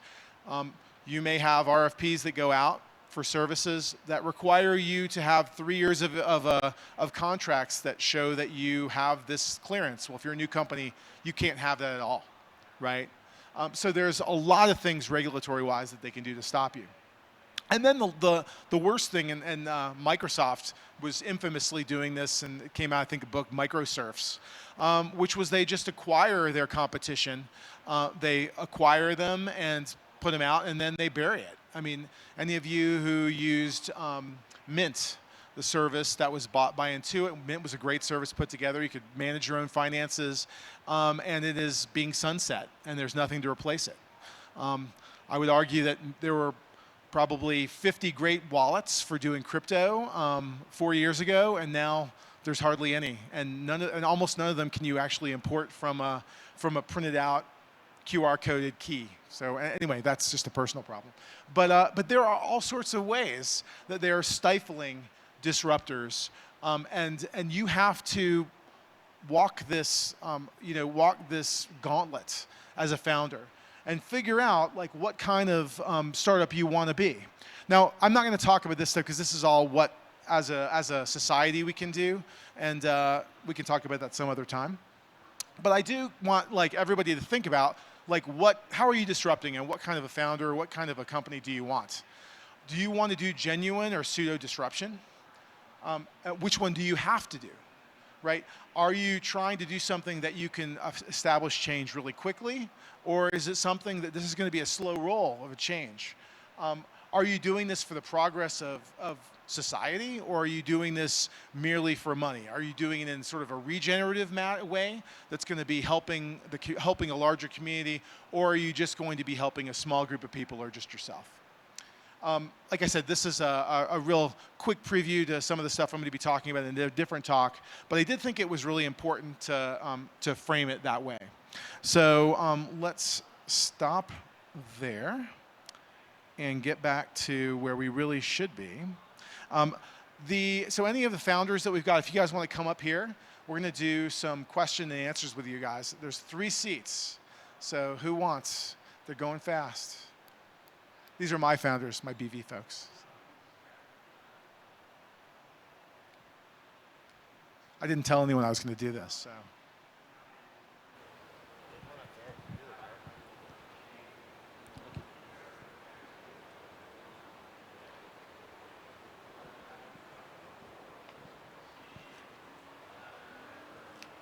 Were you founder? Yeah. You should know that. I already went up. Oh, you did? Hey, and they haven't even seen you yet, so have a seat. Thank you. Sure. Oh, you booted Marguerite, you guys. That's not very nice. No, go ahead.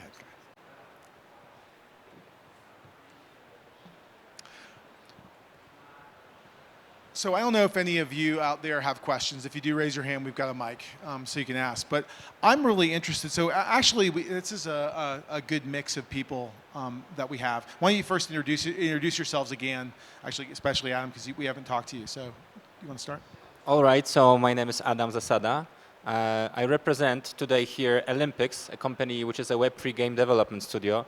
But I'm also the founder and CEO of 0x KYC backed by Bufficorn. We won the pitch tank last year. We had an incredible story.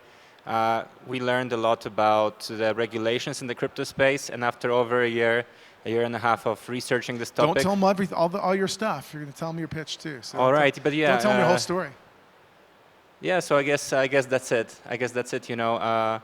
But what I want to say is like what we realized, you know, after a year and a half is that being an expert in crypto regulations means being aware of the lack of clarity. For sure. Yeah.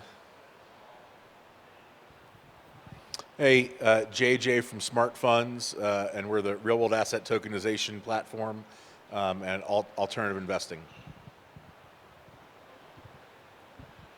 Brett Stewart from Split Social. We're flipping the script from an ad-based, the consumer is the product, to a subscription-based community of creators. Great. So here's the first question I want to ask you, and this is one that everyone who's ever been a founder, not everyone, but I guess 99%, really have to deal with is money, right? Money, when it comes in, seems like it's never going to stop, and as soon as it does stop, it just evaporates really much faster than you ever expected. And my first question would be, what is one thing that you spent money on in your first 3 to 6 months that if you could take it all back, you like this is the one thing that would make a difference to you that you would have changed? Product. Can you expand on that? Well, if I could do it again, we raised last year, right? We were trying to raise. So last year was quite tough for crypto. I mean, you're probably a scam or a fraud. Plus, all the cold wallet VCs had their money in FTX. So, and also interest rates, etc. So what I mean by this is I would focus, the funds that I had to build a funnel for onboarding of people to whitelist them for my project. and show it to my investors. Look, I got 10,000 people waiting for nothing. Of course, I would phrase it differently. Rather than I would have built everything and then be like, oh, but you have no traction, you know? So that was it. So it is that you put all that into having all these people whitelisted and knowing that they were there, only and to find out that that really didn't help you. I had the Connect with investors. 2021 playbook where you build a proof of concept, get an MVP, get some partners. We partnered with one of the biggest companies in the identity space. We also launched with a product with Henkel protocol, so you can privately, that I'll talk in my presentation, but basically we had some clients, proof of concept successful, not enough for investors. Okay, makes sense. JJ, you So unquestionably, the amount of money wasted on legal work. When I first met Russell and showed him what we were working on, we were also working on. It was MCon, right? Yes, correct. Yeah. We were working on a different version of the product that was related to open-ended vehicles and hedge funds. And so we built an MVP for that, and a little bit too early to market, but also all sorts of compliance headaches. But in order to just build an MVP, right, there's still an incredible amount of legal work that needs to be done just to have an MVP that's compliant. So the compliance costs in this space are a pretty significant barrier to entry. I would agree with the product statement. I think we were really ambitious with our product development, and we just wanted to provide a lot of value and get it to market and start working right away. I think in the modern world, there's a lot of low-code solutions along with a service offering that can get you more traction early on to get early investors more interested. So Marguerite, I don't know if you'd be interested in answering this question because you're up there, but they have a mic. Would you mind? Can you answer the question was like, if you could go back in your first, like for you, you've been doing this for a little longer, like your first maybe year, what would you not spend money on? Margaret's being asked questions by multiple people now.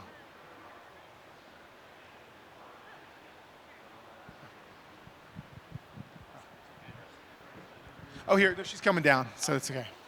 Sorry I was like, it's silly not to have you up here. Oh, here.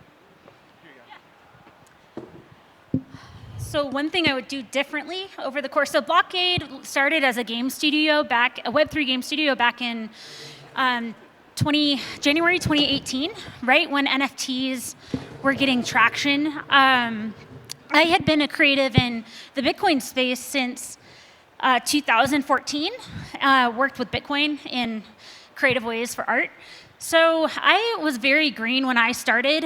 I think for me, some of the biggest challenges were having done smaller, successful projects with a lower burn before really ramping up into doing the more ambitious projects, but being more slow and methodical in building up the revenues and being self-sufficient, being sustainable, and then taking investment to put that into a model that's proven that works. And now I'm just accelerating my sales funnel and targeted marketing and things like that. So I think that working in innovative technology, it's really easy to get excited and jump the gun and take a bunch of money early, and then work. And then it's just very hard to, for example, building Web3 games.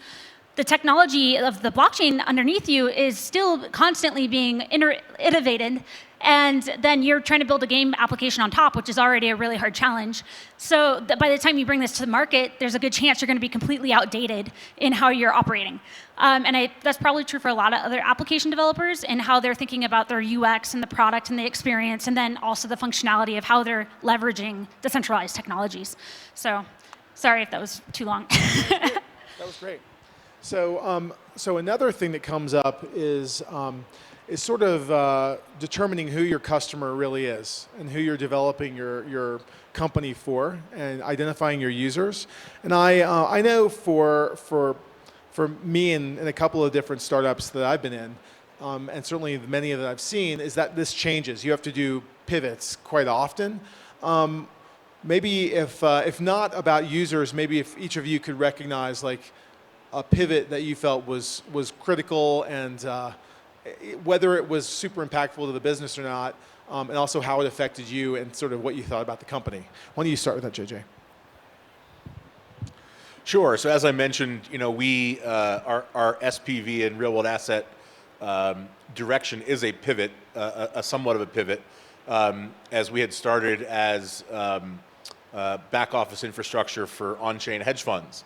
And when we started with that product, we thought that our first customers were all going to be the degens, right? The degens who understood how to use, for lack of a better word, on-chain financial services, and that these, the degens would be the hedge fund CIOs of the future.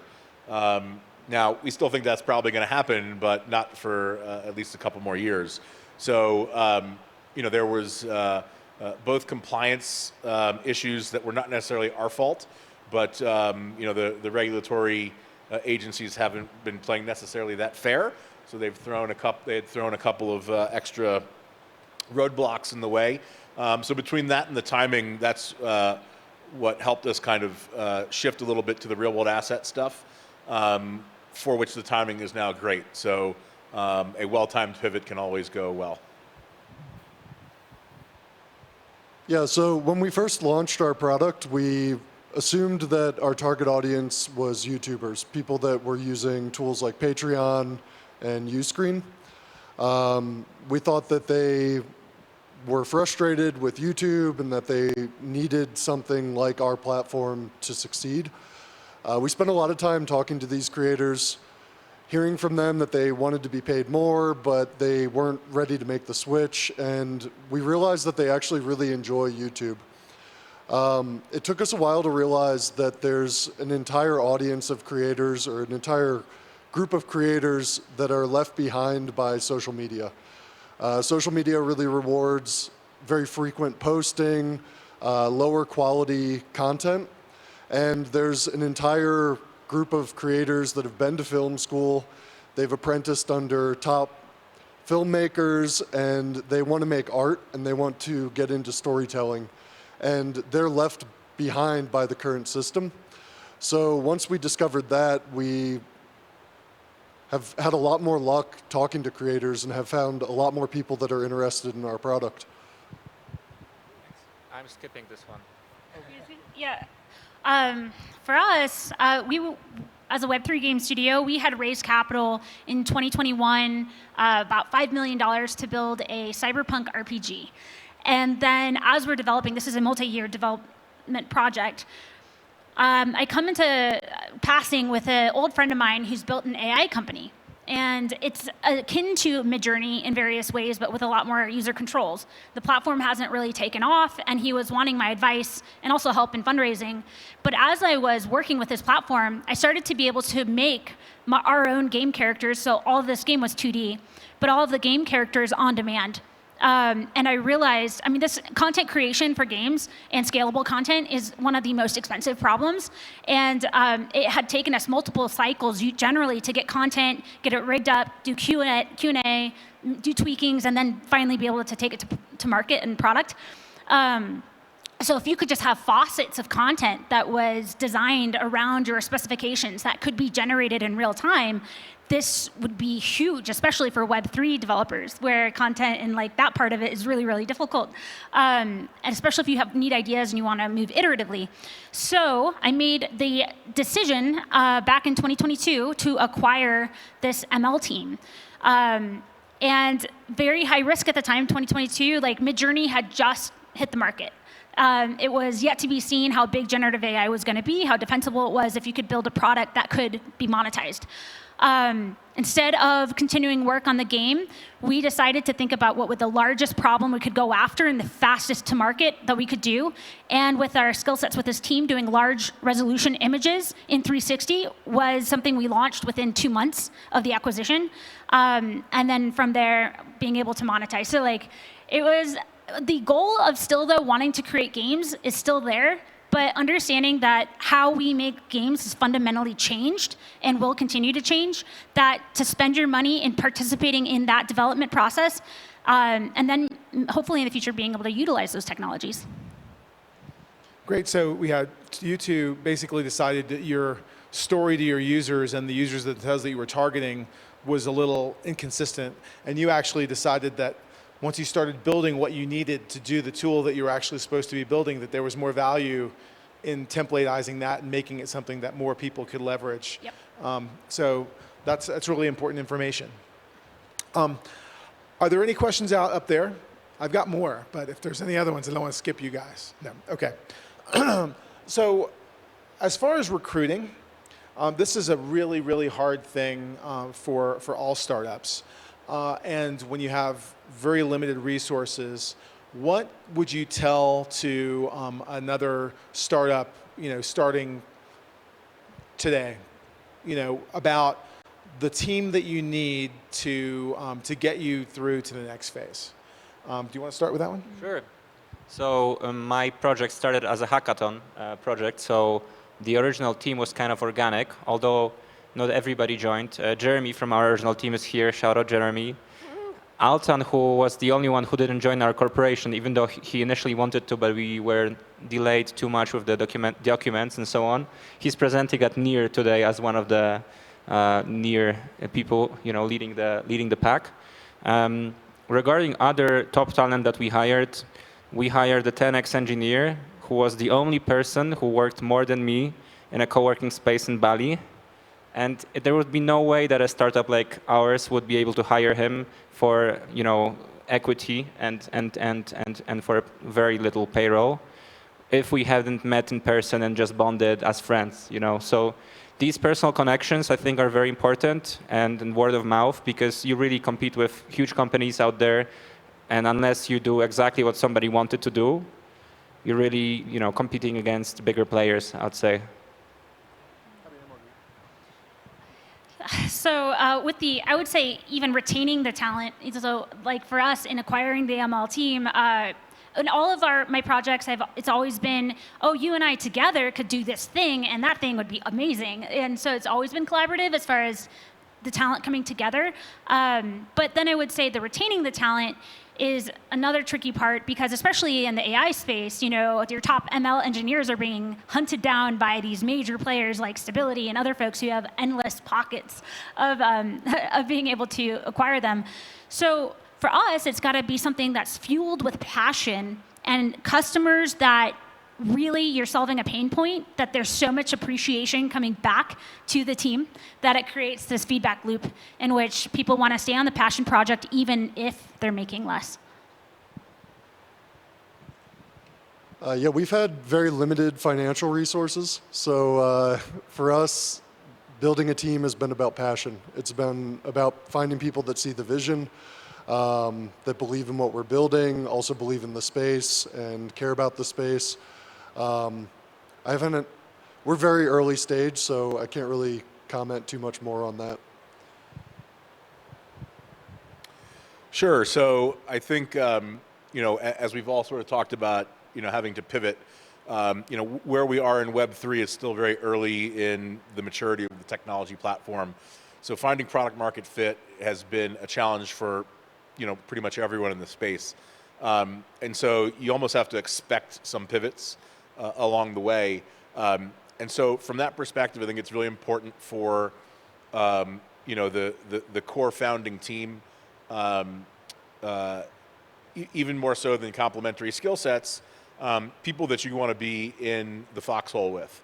Because pivoting, and I know we all just lived through the bear market, which I'm officially putting in the rearview mirror, but capital was pretty much unavailable to all of us during that time, and pivoting during that time, none of that's fun, right? Like to be in those kind of environments where you're having to figure things out and capital's not available, and so you need people you want to be in the foxhole with, who obviously also have complementary skill sets. So if you don't have that kind of personal compatibility, then you're not going to survive the kind of messiness that comes with the earliest stages of trying to find product market fit in Web3. And then, the other thing that's very unique about Web3 is the accessibility of talent at a place like this, right? So, just going here and not necessarily recruiting, but you go and you work on a hackathon project, and you spend a week building with people, and there isn't a better kind of interview / trial process / can I work with this person? So I think the big hackathons, ETHDenver in particular, is a fabulous place to find team members. Okay, this is the last question, and this one's horribly self-serving, so I apologize. I would love for any of you to give a 20-second soundbite that you really want of yourself saying on camera here, so that you can use it for whatever purpose you want. So, we'll give you 10 seconds to think, and then you can come up with the coolest thing ever that's going to get cast all over the world and tweeted and everything. So, All right, so since I'm here with the Olympics protocol, I'm responsible for growth. We are organizing awesome compete-to-earn tournaments in our game Clash of Orbs. And you should go to olympics.cc to learn more about that. And we are basically creating a new sustainable Web3 gaming economics model where you compete to earn, so you're really rewarded for winning, for your skills, not in the typical play-to-earn scenario, so to speak. So the hard shell, he goes with the hard shell. Okay, that's fair. That's fair. Who wants to go next? Smart Fund simplifies tokenization for off-chain securities. There we go. You can skip if you want. I think that we're at a very difficult time in our society, and content and social networks are increasingly polarizing. But I'm optimistic for the future, and I believe that we shape our reality with what we put in our minds. And in order to change our reality, we need to start thinking differently and free our minds.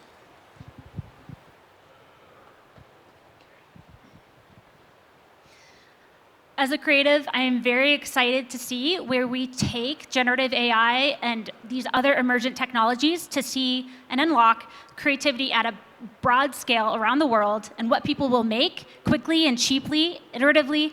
I'm excited that Blockade Labs has participated in the world building side of this, but where those dreams and where we can push those boundaries is still completely open ocean at the moment. And I think it's a very exciting time for the creatives in humanity. Thank you all. And I will say this, I'm chief of staff for Sporkdown for ETHDenver. And I can tell you that we all are working really hard to make ETHDenver the best event ever. As the investment steward of Bufficorn Ventures, I really believe in the companies, the portfolio companies that we have. And I think that we're on the precipice of an amazing time. I know you hear lots of people talk about the flippening and this or that valuation of some crypto. And I would say, if you're looking at it that way, you might be looking at it the wrong way. You should be looking at it at what will the Web3 economy, in however it ends up turning out, what will that bring? How will that grow? You think about it this way: gold, platinum, silver, they're all out there, and you can mine them, and they're worth it for jewelry. But where they're really worth it is putting it in components, making other things, in the production that happens, and the value that you add to the rest of the world, and the products that come out of it, and the services that it can provide. We are now, technology has gotten to the point where there's no reason for Web3 not to eat the payments and banking infrastructure's lunch. There's no reason for us to have any ticketing platform that isn't on blockchain. There's no all of the different technologies we're talking about, why do we have any registries at all that are on our blockchain? It is time for us to come out and show the rest of the world what blockchain can do. So if you're working on applications, work on applications that mean something for people, because that's where we are now. Blockchain is at the technological level where we can make things that make the world a better place. Thank you for coming, and stay watching Bufficorn Ventures, Bufficorn V on Twitter, and look for all these companies. Thanks. Next, we have you coming up to talk, right? Okay. So give him just a second. We'll set up, and these guys will get off, and we'll give Adam his chance to tell you about what happened with OXKYC. Sure. Thank you.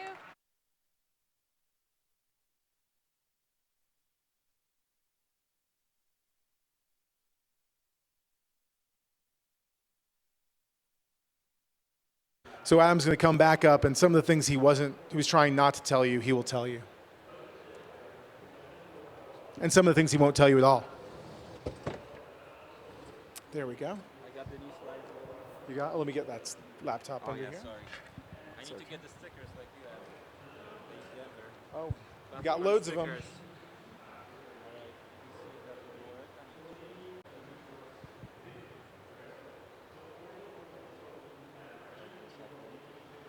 How are we on video? He's setting you up. We're good. Yep. Here you go. Have fun. Thank you. Fantastic. Hi, everyone. My name is Adam Zasada, and I represent 0xKYC. Last year, Jeremy here was pitching at the pitch tank, and we won the competition. And I'm going to give you a brief history of my journey as a founder, our journey as a company, and what's next for us, and for the broader Web3 space in general, especially considering Web3 gaming. So currently, you can use us as Web3 marketing tool for Discord and in the future Telegram. But I'm going to go back to the start where we started. So we started as a hackathon project during ETH Warsaw, and we've built on-chain, privacy-preserving KYC verification for sanctions. So we verify your KYC profile using Onfido, who is our official partner, and we put an on-chain attestation that this wallet is not sanctioned without revealing the name and surname. So currently, you can use this with Henkel protocol to privately yield farm on Curve, Beefy Finance, and as of this week, you can also do private Lido staking using our on-chain attestations. This solves the privacy pool problem where you are shielded from bad actors, so to speak, and you can become somewhat compliant.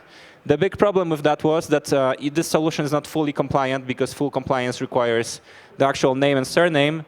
So the concept is a little bit self-defeating because our target market is probably smaller than the investment we raised so far. But here's a next level of the journey that we envisioned before as like a decentralized identity protocol. And we've worked with the biggest industry on-ramps and off-ramps in the world on these designs.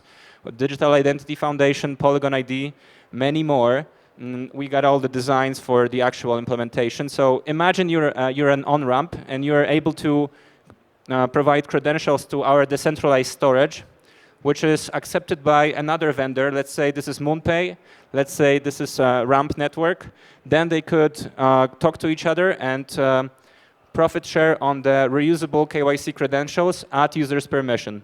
So this is like a future protocol that can be also used to gamify communities on Discord. It's quite complicated, but long story short, we are just providing a reusable identity solution. But we've never managed to actually build it because it's super difficult to get past the kind of gatekeeping of these big companies, which are amazing and are happy to talk about it. But since there is lack of regulatory clarity, we've had, I mean, these things take time. This will probably take years to actually become a reality, even though technically it's possible already today. And one of the companies, SamSub, is doing like a C5 version of it right now with reusable credentials for Web3 companies. Moving on, since this was kind of a flop in terms of, I mean, we've created a product, but we were like, okay, sanctions, sanctions, sanctions, but not enough clients. Maybe we can get 20, 30K revenues. That's not enough to raise money. So we went like, what's the biggest trend in Web3 right now? Where we have the biggest amount of users since we earn money on a per user basis. And we're like, Web3 gaming. Everybody's saying Web3 gaming is going to be the next big thing. Here you have, 100 million gamers in the next 2 years. That's probably A year and a half from now, you have a couple million daily active wallets in total. Depends how you calculate it. So we thought, okay, there's a lot of bots and duplicate accounts farming rewards, farming these games. Let's use our facial biometrics system to shield users from these bots and duplicate accounts. We've created an on-chain uniqueness verification protocol as well as API for verification of uniqueness on the basis of facial biometrics, used by a Web3 game studio called Insert Stonks, as well as it's possible to use it for Galaxia Studios, a Web3 game studio Discord, because we realized we can also gamify this and use these facial biometrics on Discord. So we found a new problem. There's over 25 million daily active users on Discord, 4 million are bots and spam, 6 million are multi-accounting, and everybody's tired of doing CAPTCHAs and all sorts of verifications all the time. So we're like, verify yourself once, show your face, and you're done. But this was a problem because community moderators weren't really happy with talking to customers to tell them that, hey, you have to go to this external website to verify your facial biometrics. This is why we pivoted yet again, changed the name to Sunscreen because KYC triggers some people on Discord, as you can imagine, and decided that maybe instead of, and this has been only validated with the founders of Sandbox for now, that they would be happy to use it. So to use instead of a face, we'd use device fingerprinting, which you can do natively within Discord or within Telegram. That would mean one user, one device, so you could still farm rewards if you have more devices. But it's an incremental step. But this is more of an idea for a feature rather than a whole company, I believe. But this is where we came at, and this is where we're currently at, actually. Oops, did I break something? Or maybe I'm just going to skip this slide. Oh, well, we had some competition for Sunscreen. There's Bot Basher. But their solution by Humanoid, their solution is pretty good, but it's $1 per user. That's really quite a lot. And WorldCoin is obviously trying to scan us all. We want to scan us all as well, but we want to start with the devices. You could plug into Gitcoin Passport, and we can start competing with them, but we need like $1 million at least to get it started. We've gathered a huge team. Shout out MG, Dylan, Jeremy, and the rest of the pack. We are currently profitable, but that's not because we sell anything to our customers. That's just because we became a small software house. Or actually, 2 of our employees are working for our friends/partners. I've recently joined, that's why I'm here, Olympics, a Web3 game compete to earn protocol, which we are, if we will be able to deliver on our promise of the device fingerprint for creation of unique invites for the Discord server, we'll be able to use this straight away at Olympics, where I'm responsible for growth, to actually build fair giveaway in gaming competitions, to grow the community organically without people farming rewards, and with 100% certainty and incredible user experience for getting real people onto your server fast. So this is our goal. We raised so far 200K from Outlier Ventures, Bufficorn, and angel investors, including the Celestia CTO. I already talked about Henko, and here is like a slide which technically describes our zero-knowledge proof. And I still have a lot of time, but one thing I'll add is that, so these on-chain attestations, they're quite useful for a lot of things. They can be also used for example, indicating that there is a full KYC profile available for a given user. So I can talk a long time about MiCA regulations, for example, in this aspect. MiCA requires. So what's the big problem with these big on-ramps? Why aren't they jumping on it if this streamlines the KYC process for them? Because they could potentially use the KYC profile of someone who already used MoonPay to someone who already used Ramp and profit, pay for the KYC, but still less than doing it all over again, as well as, well, what's the problem? Why aren't they doing it? And it's regulatory uncertainty. So right now, MiCA regulation in combination with AML-D5, as well as the travel rule, requires transfers to be verified over 1,000 euros for incoming and outgoing transactions within European Union. What this means is that basically, if you send 1,000 euros to a MetaMask wallet, or you receive 1,000 euros from a MetaMask type wallet, self-hosted wallet, any kind of wallet, you have to KYC the originator, which is kind of crazy. How would you, so you receive €1,000 from someone, and the virtual asset service provider has to freeze these funds until they verify themselves with a KYC. Similar thing is happening in the US with the regulation for incoming transactions over $10,000 that you have to KYC it at source. So how do you go about it? Well, basically, it's really difficult to enforce it, and there is a big question mark when I talk to CEOs of these biggest on-ramps, multi-million-dollar companies. They say, we've seen a lot of compliance issues and compliance thresholds that were enforced and never really came to fruition, because how will the European Union, for example, verify that this MetaMask wallet is not within the European Union, or that you will claim that you're not sending this to yourself, and blah, blah, blah. So the space thinks this is kind of not true, that these regulations will actually be enforced. So it's also not really actionable from our standpoint. And from investor standpoint, the space of decentralized ID is also very crowded, because I'm sure you've already heard about a couple of projects in the space. Nobody, almost nobody, was really thinking about it like we did on this slide where I showed the reusable KYC credentials, which we believe is the best design in the world right now. And some industry leaders would agree, but it's not really actionable right now. So this is the design that will become a billion-dollar company in a couple of years, but for now it's in a freeze mode until we find better times, or until we get the viral marketing tool going on with Olympics. Thank you very much, and I guess I got 10 more minutes for Q&A. Thank you, Russell. And big shout out to Bufficorn Ventures, big shout out to Michał from Olympics, the CEO. Without him, I wouldn't be here today. Without Russell, same thing. So I wanted to come up here and ask a couple questions too. Are there any questions up there that we have? I don't think, if there are any pop up, then just the mic is over there. Because one of the things that I really loved about OXKYC was I ran the My Colorado program in the state of Colorado, so I was the director of digital transformation here. And we came out with the first state-sponsored, DMV-sponsored digital ID.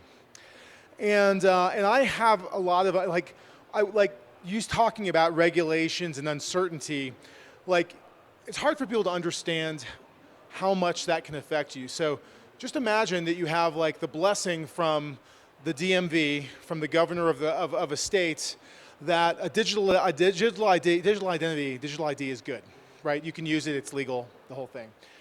And yet, we had to create training programs for all the grocery stores so that their training people would do it.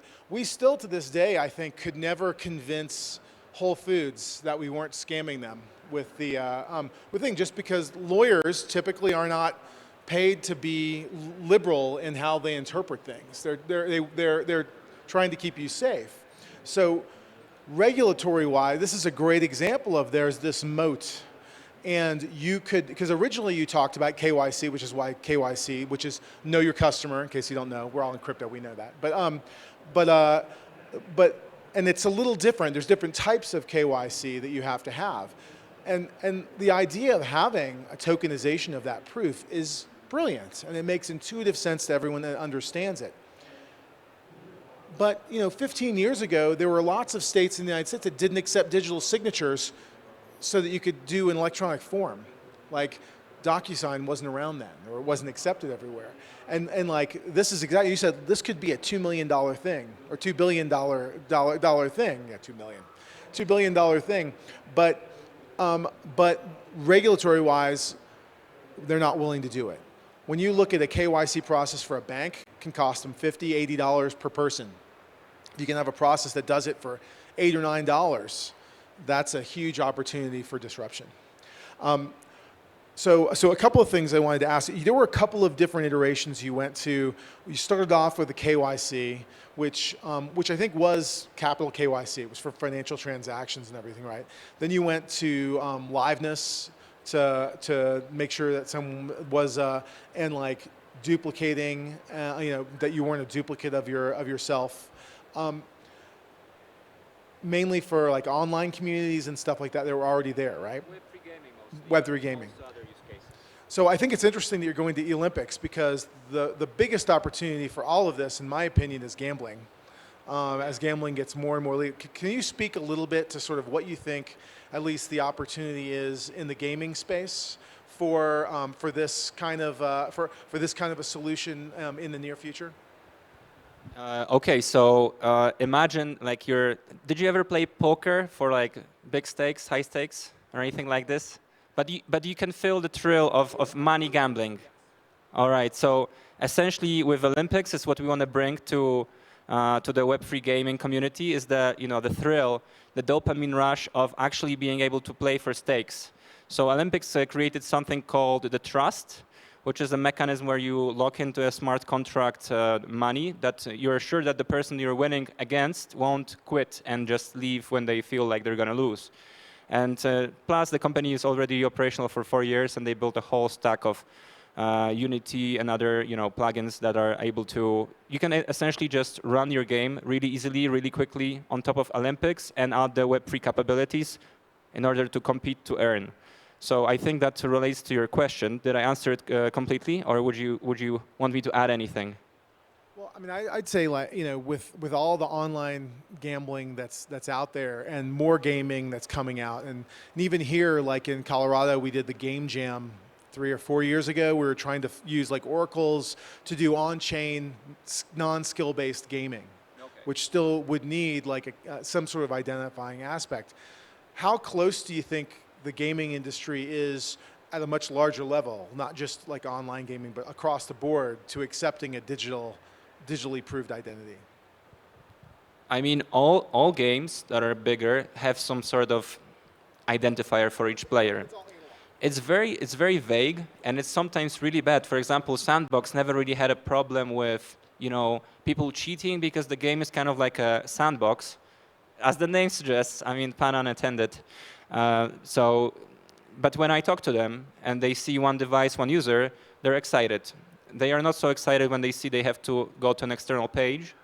But if we could do it seamlessly with the protocol that we have a design for, well, then you at least can map users to devices. Later, you can map it to addresses. This is the double-edged sword of Web3 that unless you have fully homomorphic encryption or basically some kind of private ZK chains, all of your transactions on chain. That's good really for rewards and showing NFTs that you get as rewards for games and so on and so forth. You can combine this into a profile, connect it to your ENS, Gitcoin passport, and the device fingerprint. We could be the device fingerprint part of it. You can now also connect your WorldCoin account, which is kind of the maxi version of what we tried to build.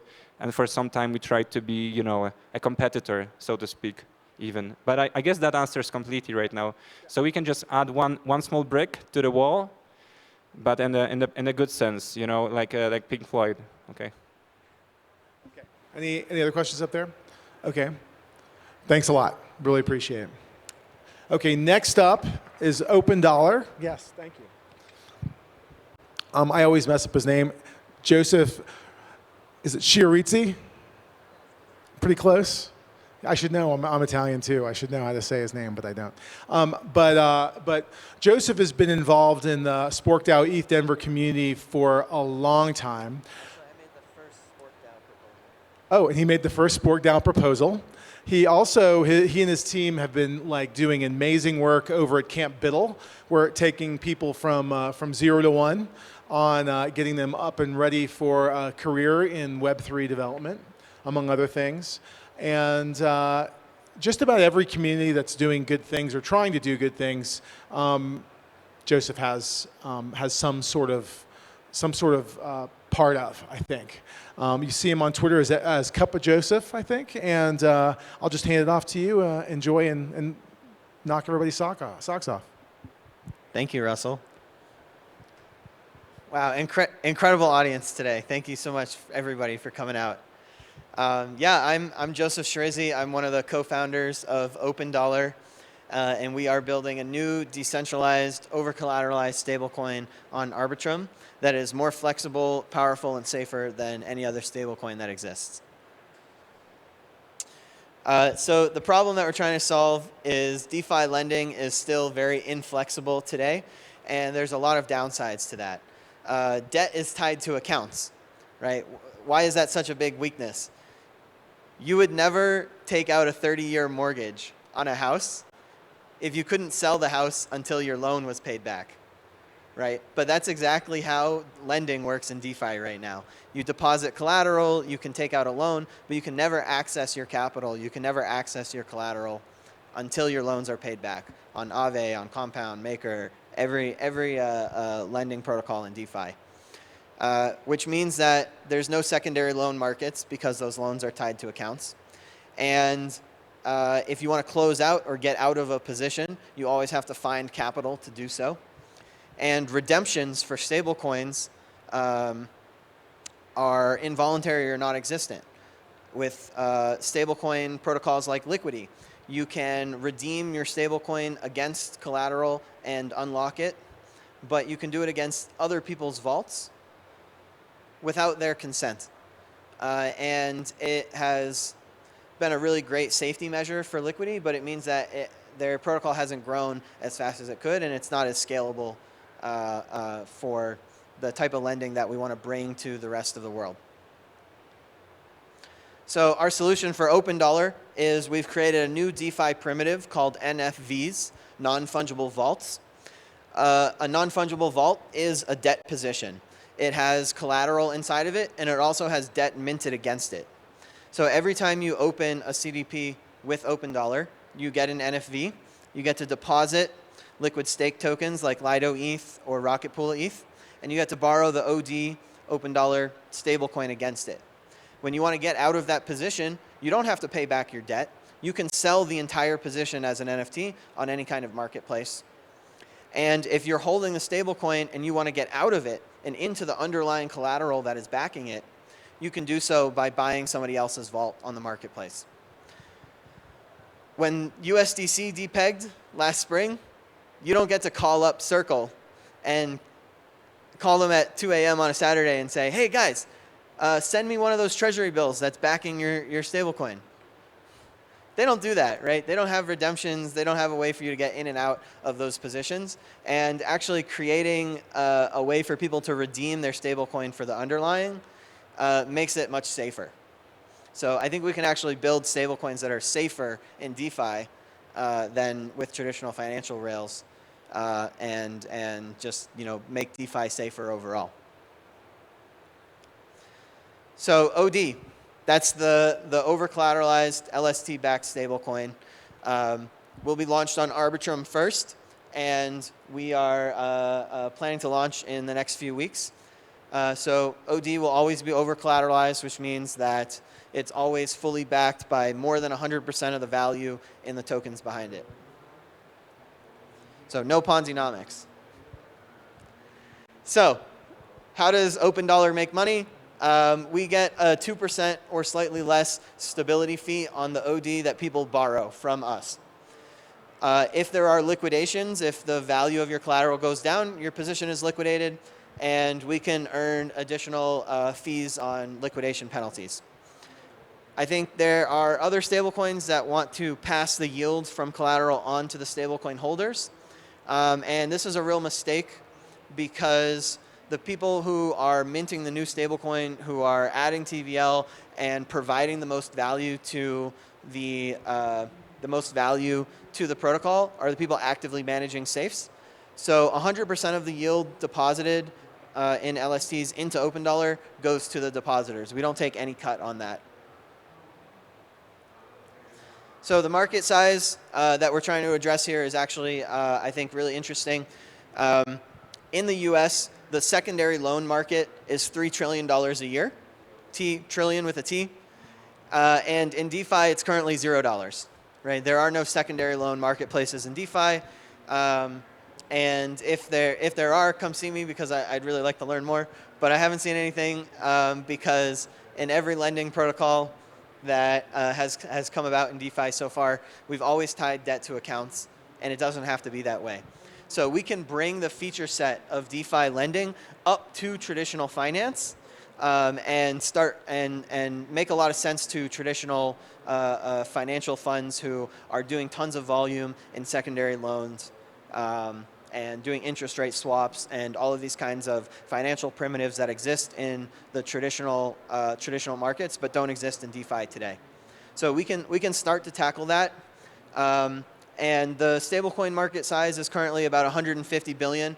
I think that is going to grow exponentially as the demand for stablecoins is very closely linked to the demand for the collateral backing them, right? And so as there's an exponential increase in demand for LSTs, and there's more, he's not pointing at me, okay.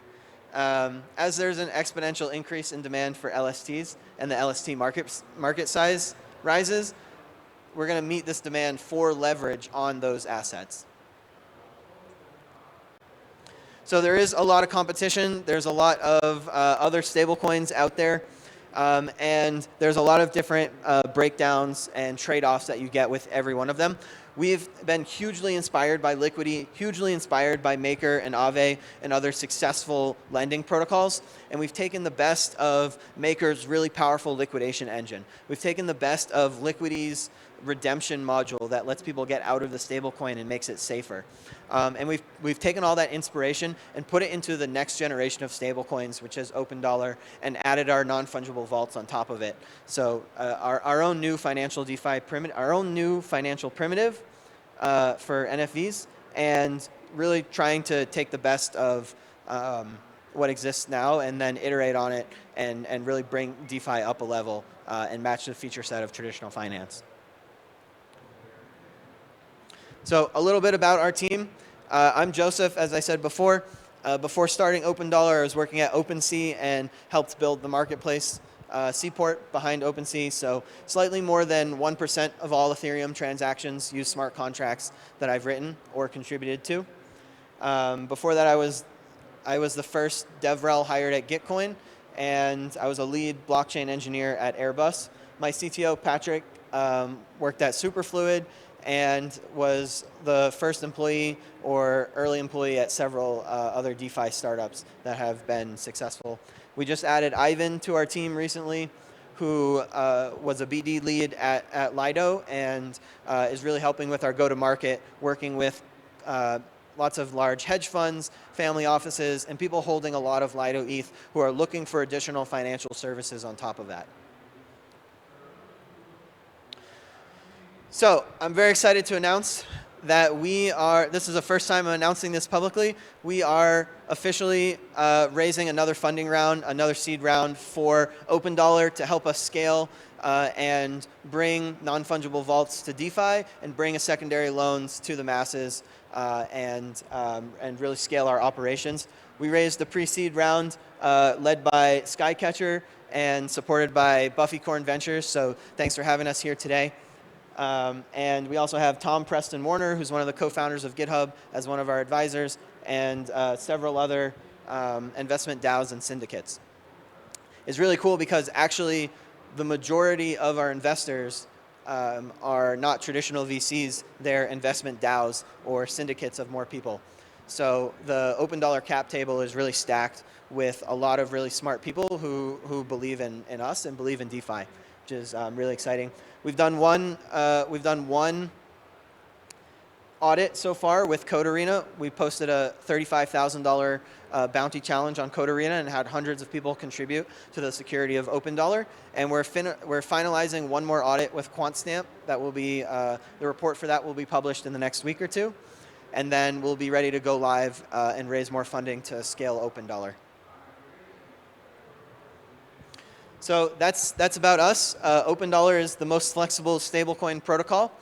And yeah, thank you for your time, everybody.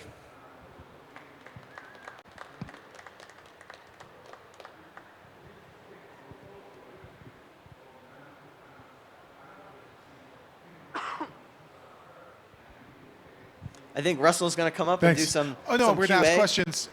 You haven't been here to see this. Excellent. So you were an event. So I like to be up here and to ask questions because it's more fun up here. So, you and I were talking like last week about this a little bit. Why Yes. do you think that that really the community is like seemingly satisfied with the way that borrowing works on blockchain with Web3? Like, why has this been tolerated so long? It seems like your solution that you're coming up with is one that like is clearly something that is desperately needed. You know, Russell, it's a great question, and I think the best ideas are always seem simple and always seem obvious in hindsight, but it took a lot of iterations for us to get here and to get to lending as it is in DeFi.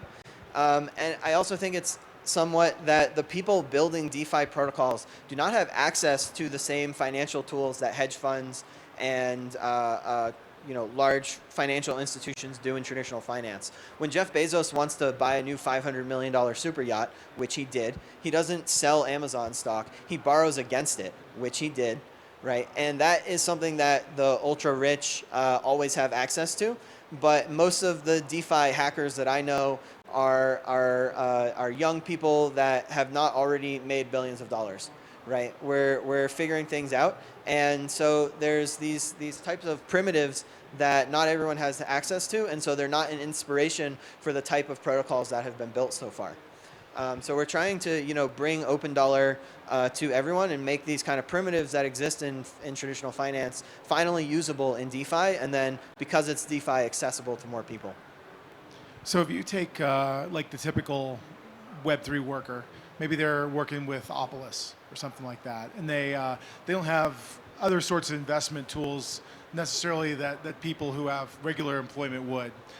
Would this help them? Like, could they start setting up their sort of retirement, or let's say they're sitting on $5,000 or $6,000, they want to start saving for their retirement or something like that. Would that be a good use of this, or would yes, it be? I think it's possible, because I think my great-great-great-grandkids are going to retire on my 1 ETH validator, right? That's how bullish I am, right? So maybe, who knows? But I think there are DAOs like Raid Guild that person might be working for that have a big DAO treasury split between a lot of people, and that's one of our target customers is people with big DAO treasuries, and they might be holding staked ETH or a liquid stake token of ETH and sitting on that yield and earning a bit, and they want to be able to pay those individual contributors, pay those freelancers, and meet their monthly bills, but they don't want to have to sell their ETH. Now you can borrow against it at a rate that is so cheap. The rate that we're charging, 2% or less, is less than the yield on Lido ETH. So that means that your loan, is not going to necessarily pay itself off on a reasonable timeline, but it is paying for the yield is paying for the interest that you're being charged, right? So now those DAOs and those organizations like Opolis can access more capital without having to sell and pay taxes, which makes their entire operation more capital efficient. So this would be like something like with Links DAO or something like that. They could have, or you have a DAO that's just to buy something, right? That you could fund that treasury and then get a loan on it to do it, and you wouldn't have to liquidate the treasury. You wouldn't have to do That's that right. stuff. Yeah. That's a huge plus. I think it will be, and the fact that the entire position is an NFT means that if you ever need to liquidate that position quickly, you don't have to go find more capital. If you've already taken that OD you borrowed and invested it in other projects, or created a leveraged position, or gone and bought other tokens, or just sold it so that you can have your monthly expenses, right?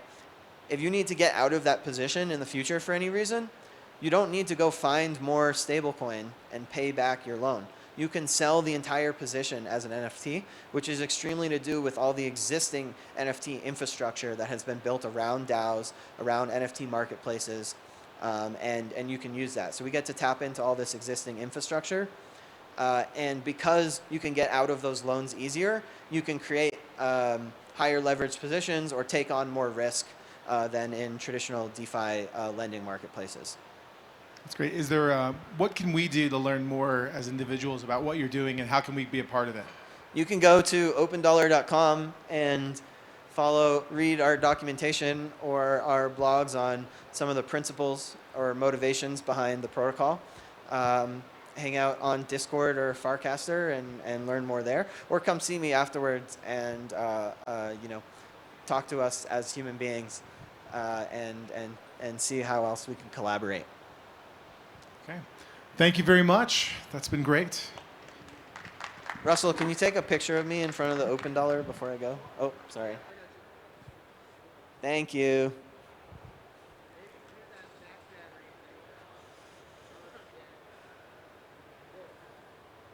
Oh, yeah, it's definitely going to die in like 10 seconds.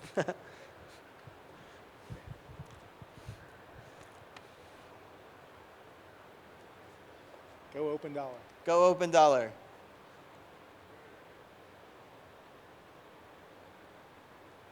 Good. Is he taking it? I don't know. No, it's a camera. Oh, it's a camera? It's digital. You got it? All right. We're like those people. Okay, you can take the picture. Now I'm videoing. Okay. 1 second. Oh.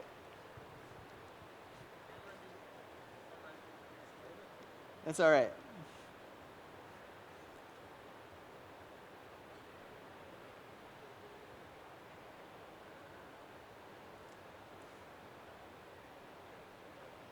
Open dollar paisanos.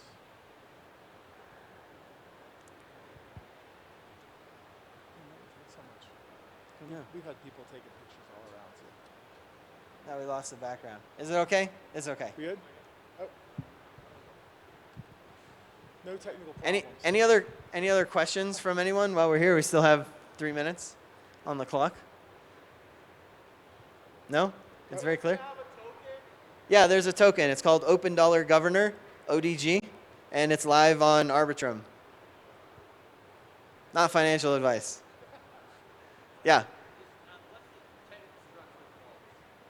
The technical structure of the vaults. Every vault is an ERC 721, and you can transfer it normally. You can approve it normally, and it is the images of the vault is actually.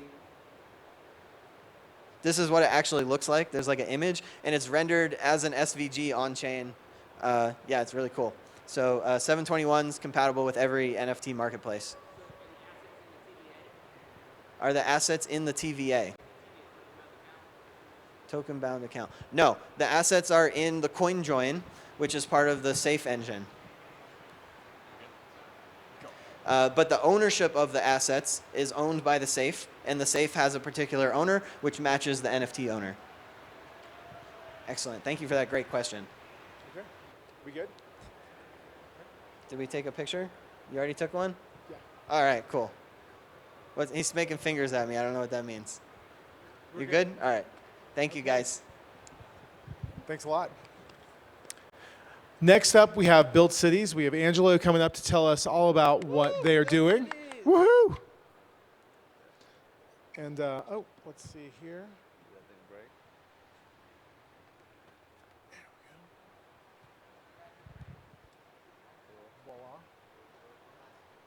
So a lot of these guys got here in the nick of time because we rescheduled when we were going to do this to have it be on a larger stage, and so some people were running on no sleep or very little sleep and doing presentations on the fly, and so appreciate the founder's journey.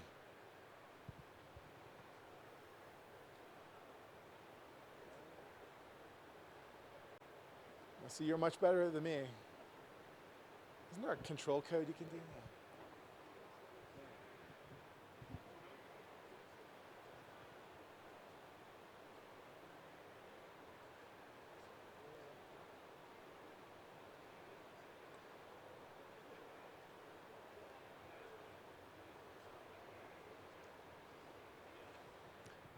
We are good to go. Where's the stand? Can I use it? Or there was one over here. That's okay. Oh, I can use this. Oh, this is fine. I'll use this. Yeah, okay. I'll just hold this. All right. Good morning, Denver. Good morning, ETHDenver. Let me ask you a quick question. Raise your hand. How many of you feel a very strong affinity for an online community? Okay, got some hands here, got some hands over here. Okay, great. And how many of you feel a very strong affinity for the physical neighborhood you live in? Some hands over here, some more hands here. Okay, cool, good crossover. And then now, how many of you have heard of the network state? All right, so equivalent hands all around. So this is the right audience, I'm in the right place. So my name is Angelo. I'm one of the founders of Build Republic. And we are building a global cooperative of startup cities and the operating system for network states. So I want to start off by sharing just a little kind of origin story that ETHDenver and Bufficorn Ventures are really near and dear to our heart, as this is really where we got our start so it was two ETHDenvers ago. And our first check, Bufficorn was an investor as well, and so that we could go ahead and start building. Now you also notice a keyword cooperative in here, which is actually the same structure as SporkDAO and the nested Bufficorn Ventures entity. And so I don't know if you saw the tweet going around, but basically ETHDenver generated $100 million of impact for the city of Denver, thanks to the builder energy here that comes in every year from ETHDenver. So when we see that, and we see that kind of excitement and all this innovation coming into one town, we're thinking at Build Republic, how do we scale that to any city around the world?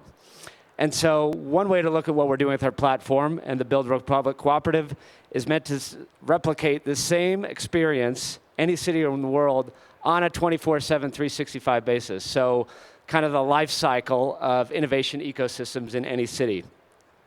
Our main thesis really is that talent, opportunity, and innovation will be evenly distributed over the next decade, and the built environment, which is real estate infrastructure, will be an extension of these shared centers of gravity of shared values and ambitions, right?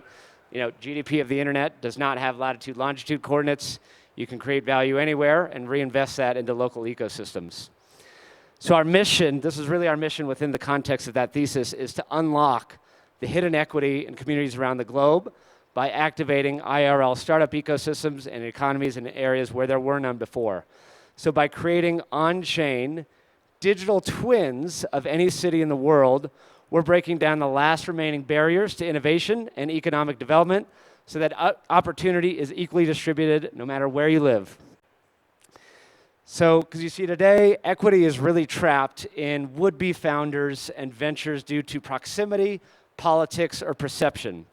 So proximity, resources consolidate into a handful of ecosystems, the Silicon Valleys of the world, New York, but now crosses border over the internet. Passports limit our physical mobility, but we now teleport over Zoom. Perception of pedigree feeds bias, but Git repos and design portfolios show that merit is merit. So at Build Republic, we ask ourselves, hey, what if every city in the world had the same resources as Silicon Valley? What if the same alchemy that birthed Y Combinator, Airbnb, Coinbase, et cetera, could be distributed through cyberspace and manifest in the built environment of any city in the world, solving the problems that matter to them where they are at? Well, we'll go straight into screenshots are a little bit easier to work with. So this app is live today. The protocol is live. It's been out for just over 6 months, and very easily log in. Right now, you just log in with the Discord. It surfaces all your digital networks and then overlays them in your physical city. So if you log in with and select the ETHDenver Discord, and then go ahead and pick your favorite cities, you would be able to actually see, oh, here's all the ETHDenver folks, you know, in Austin or London or Sydney, Australia. And so after this conference ends, you could still connect with those people, again, in any city. So this is just a kind of screenshot of the main dashboard you see. We'll dive into the Denver directory. And again, same thing. You can look for folks by both skill. So if you're looking for a designer from ETHDenver, in Denver, you can look here. If you're looking for somebody from, you know, the Ethereum Foundation, and you're looking specifically for a specific skill set, you can do all those kind of filter searches in each city. And then again, you can also, the same way that you can view city directories, you can also view different networks. So if you wanted to find, if you encountered an ecosystem, let's say OpenDollar, you're in their Discord, and you like what they're building and you want to connect with more people from that community, you can very easily see who's in that community and where they're at in the world. And by the way, that's not like, there's no GPS tracking, it's just you opt into the city, so it's at the city aggregate level, not exact coordinates. And then again, same way that you can see in the directory, you can see the people. Each person has a profile which shows the networks they're a part of, NFT collections they're a part of. We just introduced live video conferencing and live streaming in the platform. So this is taken from one of our weekly meetings of builders. These are representation from 5 different unique countries. And again, every week we're starting to host what's called our Builders Forum, where people from projects come together and help each other move the needle forward for their projects. In a few weeks, we'll actually be dropping an AI agent that will automatically transcribe the contents of the meetups that anybody can spin up a room for, and you can actually surface, it'll actually make suggestions, be like, oh, you should connect with this person from Denver or this person from London regarding this project. And that's an LLM that's tagged onto the database of the network. This is our membership kind of gallery. So the protocol is already generating revenue, and 90% of the proceeds from membership actually get reinvested back into the cities. And I'll get into that in a little bit. So we're kind of dog-fooding our own infrastructure, also with our own community. So again, I mentioned the premium membership. That's live today. You can mint the membership, be a part of it. And we're building the infrastructure now for resident tiers, which touches a little bit more of the IRL components, third spaces, hacker houses, and actually meeting places in cities where people can connect, work on the projects that they want to work on, and really help each other out. And then the citizen tier, that's a little bit down the line. That's kind of touches more on the network state concepts. Another way to kind of look at this, Gitcoin for cities. But this is where we're going. So this is the final kind of form, really, of every city where you would literally be able to go into the platform, check out whatever city you're either visiting or thinking of moving to or are already currently in. You'd be able to see the projects people are working on, the events that are going on in that city that relate to innovation and building and entrepreneurship, physical spaces, so that's third spaces, that's hacker houses, that's co-working spaces, and we're allowing people to list those on the directory. And then the final piece is the treasury and governance. So that's literally, actually, each city will have its own treasury for capital allocation into the projects, events, and some of the other ecosystem development stuff. This is our roadmap. We're delivering the remaining 80% of that city stack this year, and then 2025 we'll add on the final remaining layers, which mainly relate to governance and treasury. But that's where we're at today, and that'll be kind of the foundation for growth for tomorrow. So again, for those of you who are familiar with the network state, which looks like there's a lot of folks in the audience who are, this is the space that we operate in, and just a quick kind of network state in one sense for those who are not familiar.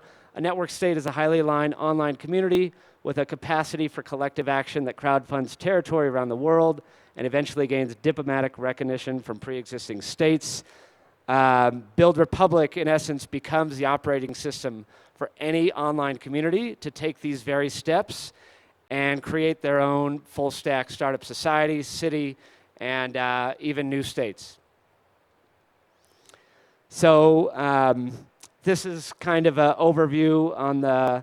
On the left, you'll see the current, this was taken from, I believe it's, Crunchbase data of seed stage equity funding for the last 1,000 deals, I think, over the course of the last year. And you'll notice all the hotspots, right? They're in the places you expect, Silicon Valley, New York, in Europe there. And then on the other side here, you see crypto asset activity scaled by a country's GDP. So the larger bubbles indicate the higher activity relative to the size of the economy. And you can see almost quite nicely the complement of all this economic activity in emerging markets that are not currently served by traditional kind of early stage kind of capital spending. So when we think of network states, we really view it as a vessel to fulfill our mission of unlocking hidden equity in any communities around the globe. And that's what we think the right vehicle to do it is, and that's what we're building. So we've already proven this thesis out. We have a team of 3. Our co-founder has over 10 years of experience building startup ecosystems in smaller cities. So this is an example of a city in Coeur d'Alene. Literally just started with kind of very grassroots meetups. He was doing them up to the point that he was able to get 40 folks regularly meeting. From that, he was able to get local investors, crowdfund a third space that's kind of a multi-use real estate, and actually renovate an old Elks Lodge that hadn't been used for 10 years. And then if you walk in there today, as soon as they open the doors, day one, 100% occupancy, their retention rate's like 98% for the building because that community was built in beforehand. It's been covered in Quartz, The Atlantic, recognized by Brookings Institute, and a couple others. Idaho, this city, Coeur d'Alene, Idaho, has now 2 times more startups per capita than the rest of the state. So yeah. Again, creating on-chain digital twins. I don't want to go into too much detail. I would love to field interest afterwards if you're more interested in how this works. But basically, there's kind of stages. You saw today we have a directory. We'll probably have the first city with its full on-chain treasury in the next 6 months, and kind of the natural progression for each city thereafter, where they start to spin out as their own complete kind of digital twins, basically. And then naturally, as a cooperative, as more cities come online, they're kind of managing their own ecosystems, their own capital allocation. It progressively kind of decentralizes. So we're growing. We mentioned Coeur d'Alene. That's kind of our blueprint ecosystem. And we have more in the pipeline that are, some more active than others. And we very much designed the protocol to be something that you get out what you put into it. So as more projects are in the ecosystem, more events, more activity, that will unlock additional privileges in the platform itself. And again, I mentioned we are structured the same way as SporkDAO. There's a lot of legal jargon to say that we will be a cooperative of startup city ecosystem. So all these cities will be their own entity that nests within the cooperative. And that was very much inspired by SporkDAO and the structure there, because just the economic impact ETHDenver generates for the city of Denver is just really inspiring to think, how can you do that any city in the world, and also on a year-round basis. So talk to me more about that if you're interested, about how that's gonna work. We've tokenized land. We've done a lot of the R&D heavy lifting for the stuff that we'll be introducing later. We have 160 acres of farmland as part of a sub-entity, as a DAO that we crowdfunded on chain up in Northeast Colorado. It's generating revenue. We're streaming that revenue to our members, and that's kind of the exciting components that are in the works.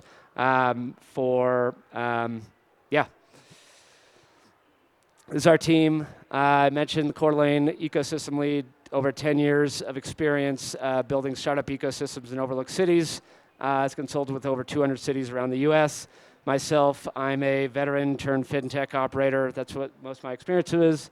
And then now working on Build full time. And then our CTO, based in Build Lagos, has over 20 years developing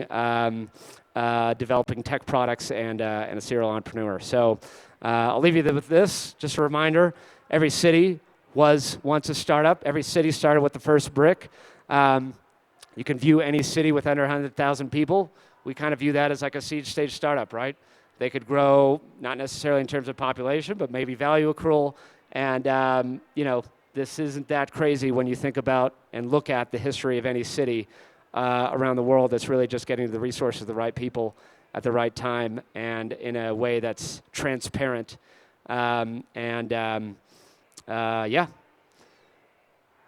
We have a conference coming up on Friday, Building Network State Conference, right across the street, Forney Museum of Transportation.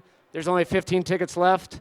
It should be awesome. It's literally it's just a bunch of old cars, and we'll have an open bar at the end, lunch, and just a ton of great speakers from other network state projects that we work with very closely. And you can onboard again today directly in the platform, buildcities.network. And And with respect to fundraising, we are fielding interest for our next round that we would love to talk to you about if that's of interest. Thank you.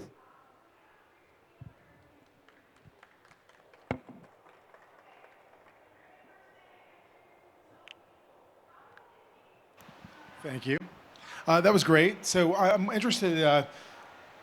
What should someone do if they want to kick this off, or like, is this happen from an individual standpoint, or does this happen from elected officials, from a board? Like how should this work? What are the ways it can emerge? I guess It's a great question. So, I spent a decent amount of time in the Army and learned a lot of valuable lessons about leadership. And I view a lot of this very much as a leadership challenge, right? You want to have an ecosystem lead in a given city. It's somebody who's got to be passionate about driving innovation in that ecosystem, passionate about building startups in a way that's infectious enough for other people to, have an ecosystem to develop in the first place, and then B, believe that this is possible. So, Russell, yourself, as far as what the work you've done for not only ETHDenver, but I think even more broadly, just the Denver and Colorado ecosystem in general, we want to kind of find, surface, and work with leaders like yourself, again, in cities that, again, anywhere in the world, but it does take typically that first person to kind of, light up the torch and then, figure out the next steps for building a startup ecosystem. Brad Feld has a great book on this. We also have our own ecosystem playbook that our co-founders developed. It's called Better. You can find that at flourishingpledge.com. Another great book is Startup Communities by Brad Feld, and that talks all about how he built a startup ecosystem in Boulder, Colorado, which also became home of Techstars. And again, it's one of the most, I think, biggest takeaways from that book was if you're building a startup ecosystem, you have to look on a 20-year time horizon and always reset the clock every day. So it's always day one and a 20-year time horizon. So hopefully that answers your question, but usually it's just great people and great leaders. How required is it for this to be a technical tool? I mean, I know it obviously is technical, it's technology based, but for, like, I know of like the city of Trinidad in southern Colorado, right, is a really, really cool, funky place. Not a lot of people, but there are, like, what can we do to improve that place? A lot of people who live there have said that. They've had events. What do you say to a city like that? Can Biddle cities be, I keep calling it Biddle because we use Biddle too much, but can Biddle cities really help a small city like that sort of find its way in a new technical world? Yes, so that is absolutely kind of our mission, really. And so there's a couple different stories I could share. I've only got a minute left, but our first city that will probably come online as with the full stack of treasury, governance, and everything else is actually where our co-founders base in Lagos. And one of the challenges they have there is not the most reliable governance and legislative foundation to incubate new businesses, to get resources. There's a high risk for external investors to invest into that region. And so we think and we hope that we can provide that infrastructure that not necessarily circumvents, but kind of runs in parallel to the city itself in a way that can still foster innovation in that area and foster economic development, even though it always starts very small, but can kind of grow from there, and that's kind of the hope. So, we're introducing more mechanisms. I'll leave it at that. But please talk to me after if you want to learn more about how we're doing that, because there's a long conversation we could have about that. I'm not trying to pressure you. I just wanted to give you the opportunity to let people know exactly how to, like, regardless of where they are and what they're doing, like, if they want to do this for their city, what is the best way to reach out to you, to engage with you, and like, what maybe 2 or 3 things can they do first to be ready to have a good conversation with you? Sure. So first, come to buildcities.network, join the platform, and then you can join our internal community. It is on a Discord. If they don't use Discord, we also have Twitter. We have email lists. We have the events. We are running virtual events in our platform on a weekly basis that now actually 2 per week. And so we have several different contact channels that you'll find on our website that please definitely reach out to us. And we'll walk you through the process on how this is coming together. And we're also building this together. This is very new and not a lot of reference points, so we're looking for those insights and your feedback, and we don't want to pretend to have all the answers either. So this is a group effort. I gave everybody else the chance, so I need to give you the chance too. Two things. Are you raising money and opportunity for a 20-second soundbite that will be extremely viral and go all over the place? Sure. So we are fielding interest now for a upcoming round. I won't disclose when, but please talk to us if you're interested in joining that round. We're reaching a lot of nice inflection points with both growth and revenue, and we want to accelerate our roadmap. We know exactly what we need to build, and we're just looking to do it a little bit faster. 20-second soundbite. I will just say the concept of network states are possible. It may not look like they are how they might be perceived in the book, but we can build parallel ecosystems that support economic development in any market around the world. Fantastic. Thank you very much. And thank you all for coming. I think that brings us to the end, unless I've forgotten somebody. That brings us to the end. Once again, I'm Russell Castanera, the investment steward for Bufficorn Ventures. Our website is bufficorn.ventures. We're all over Warpcast and Warpcaster and Twitter and even conventional things like LinkedIn. So if you're interested in, you have a startup, or if you're an investor and you're interested in getting in the super early stage alpha part of the business, talk to me. Otherwise, have a great ETHDenver, and I look forward to talking to you one-on-one very soon. Thank you.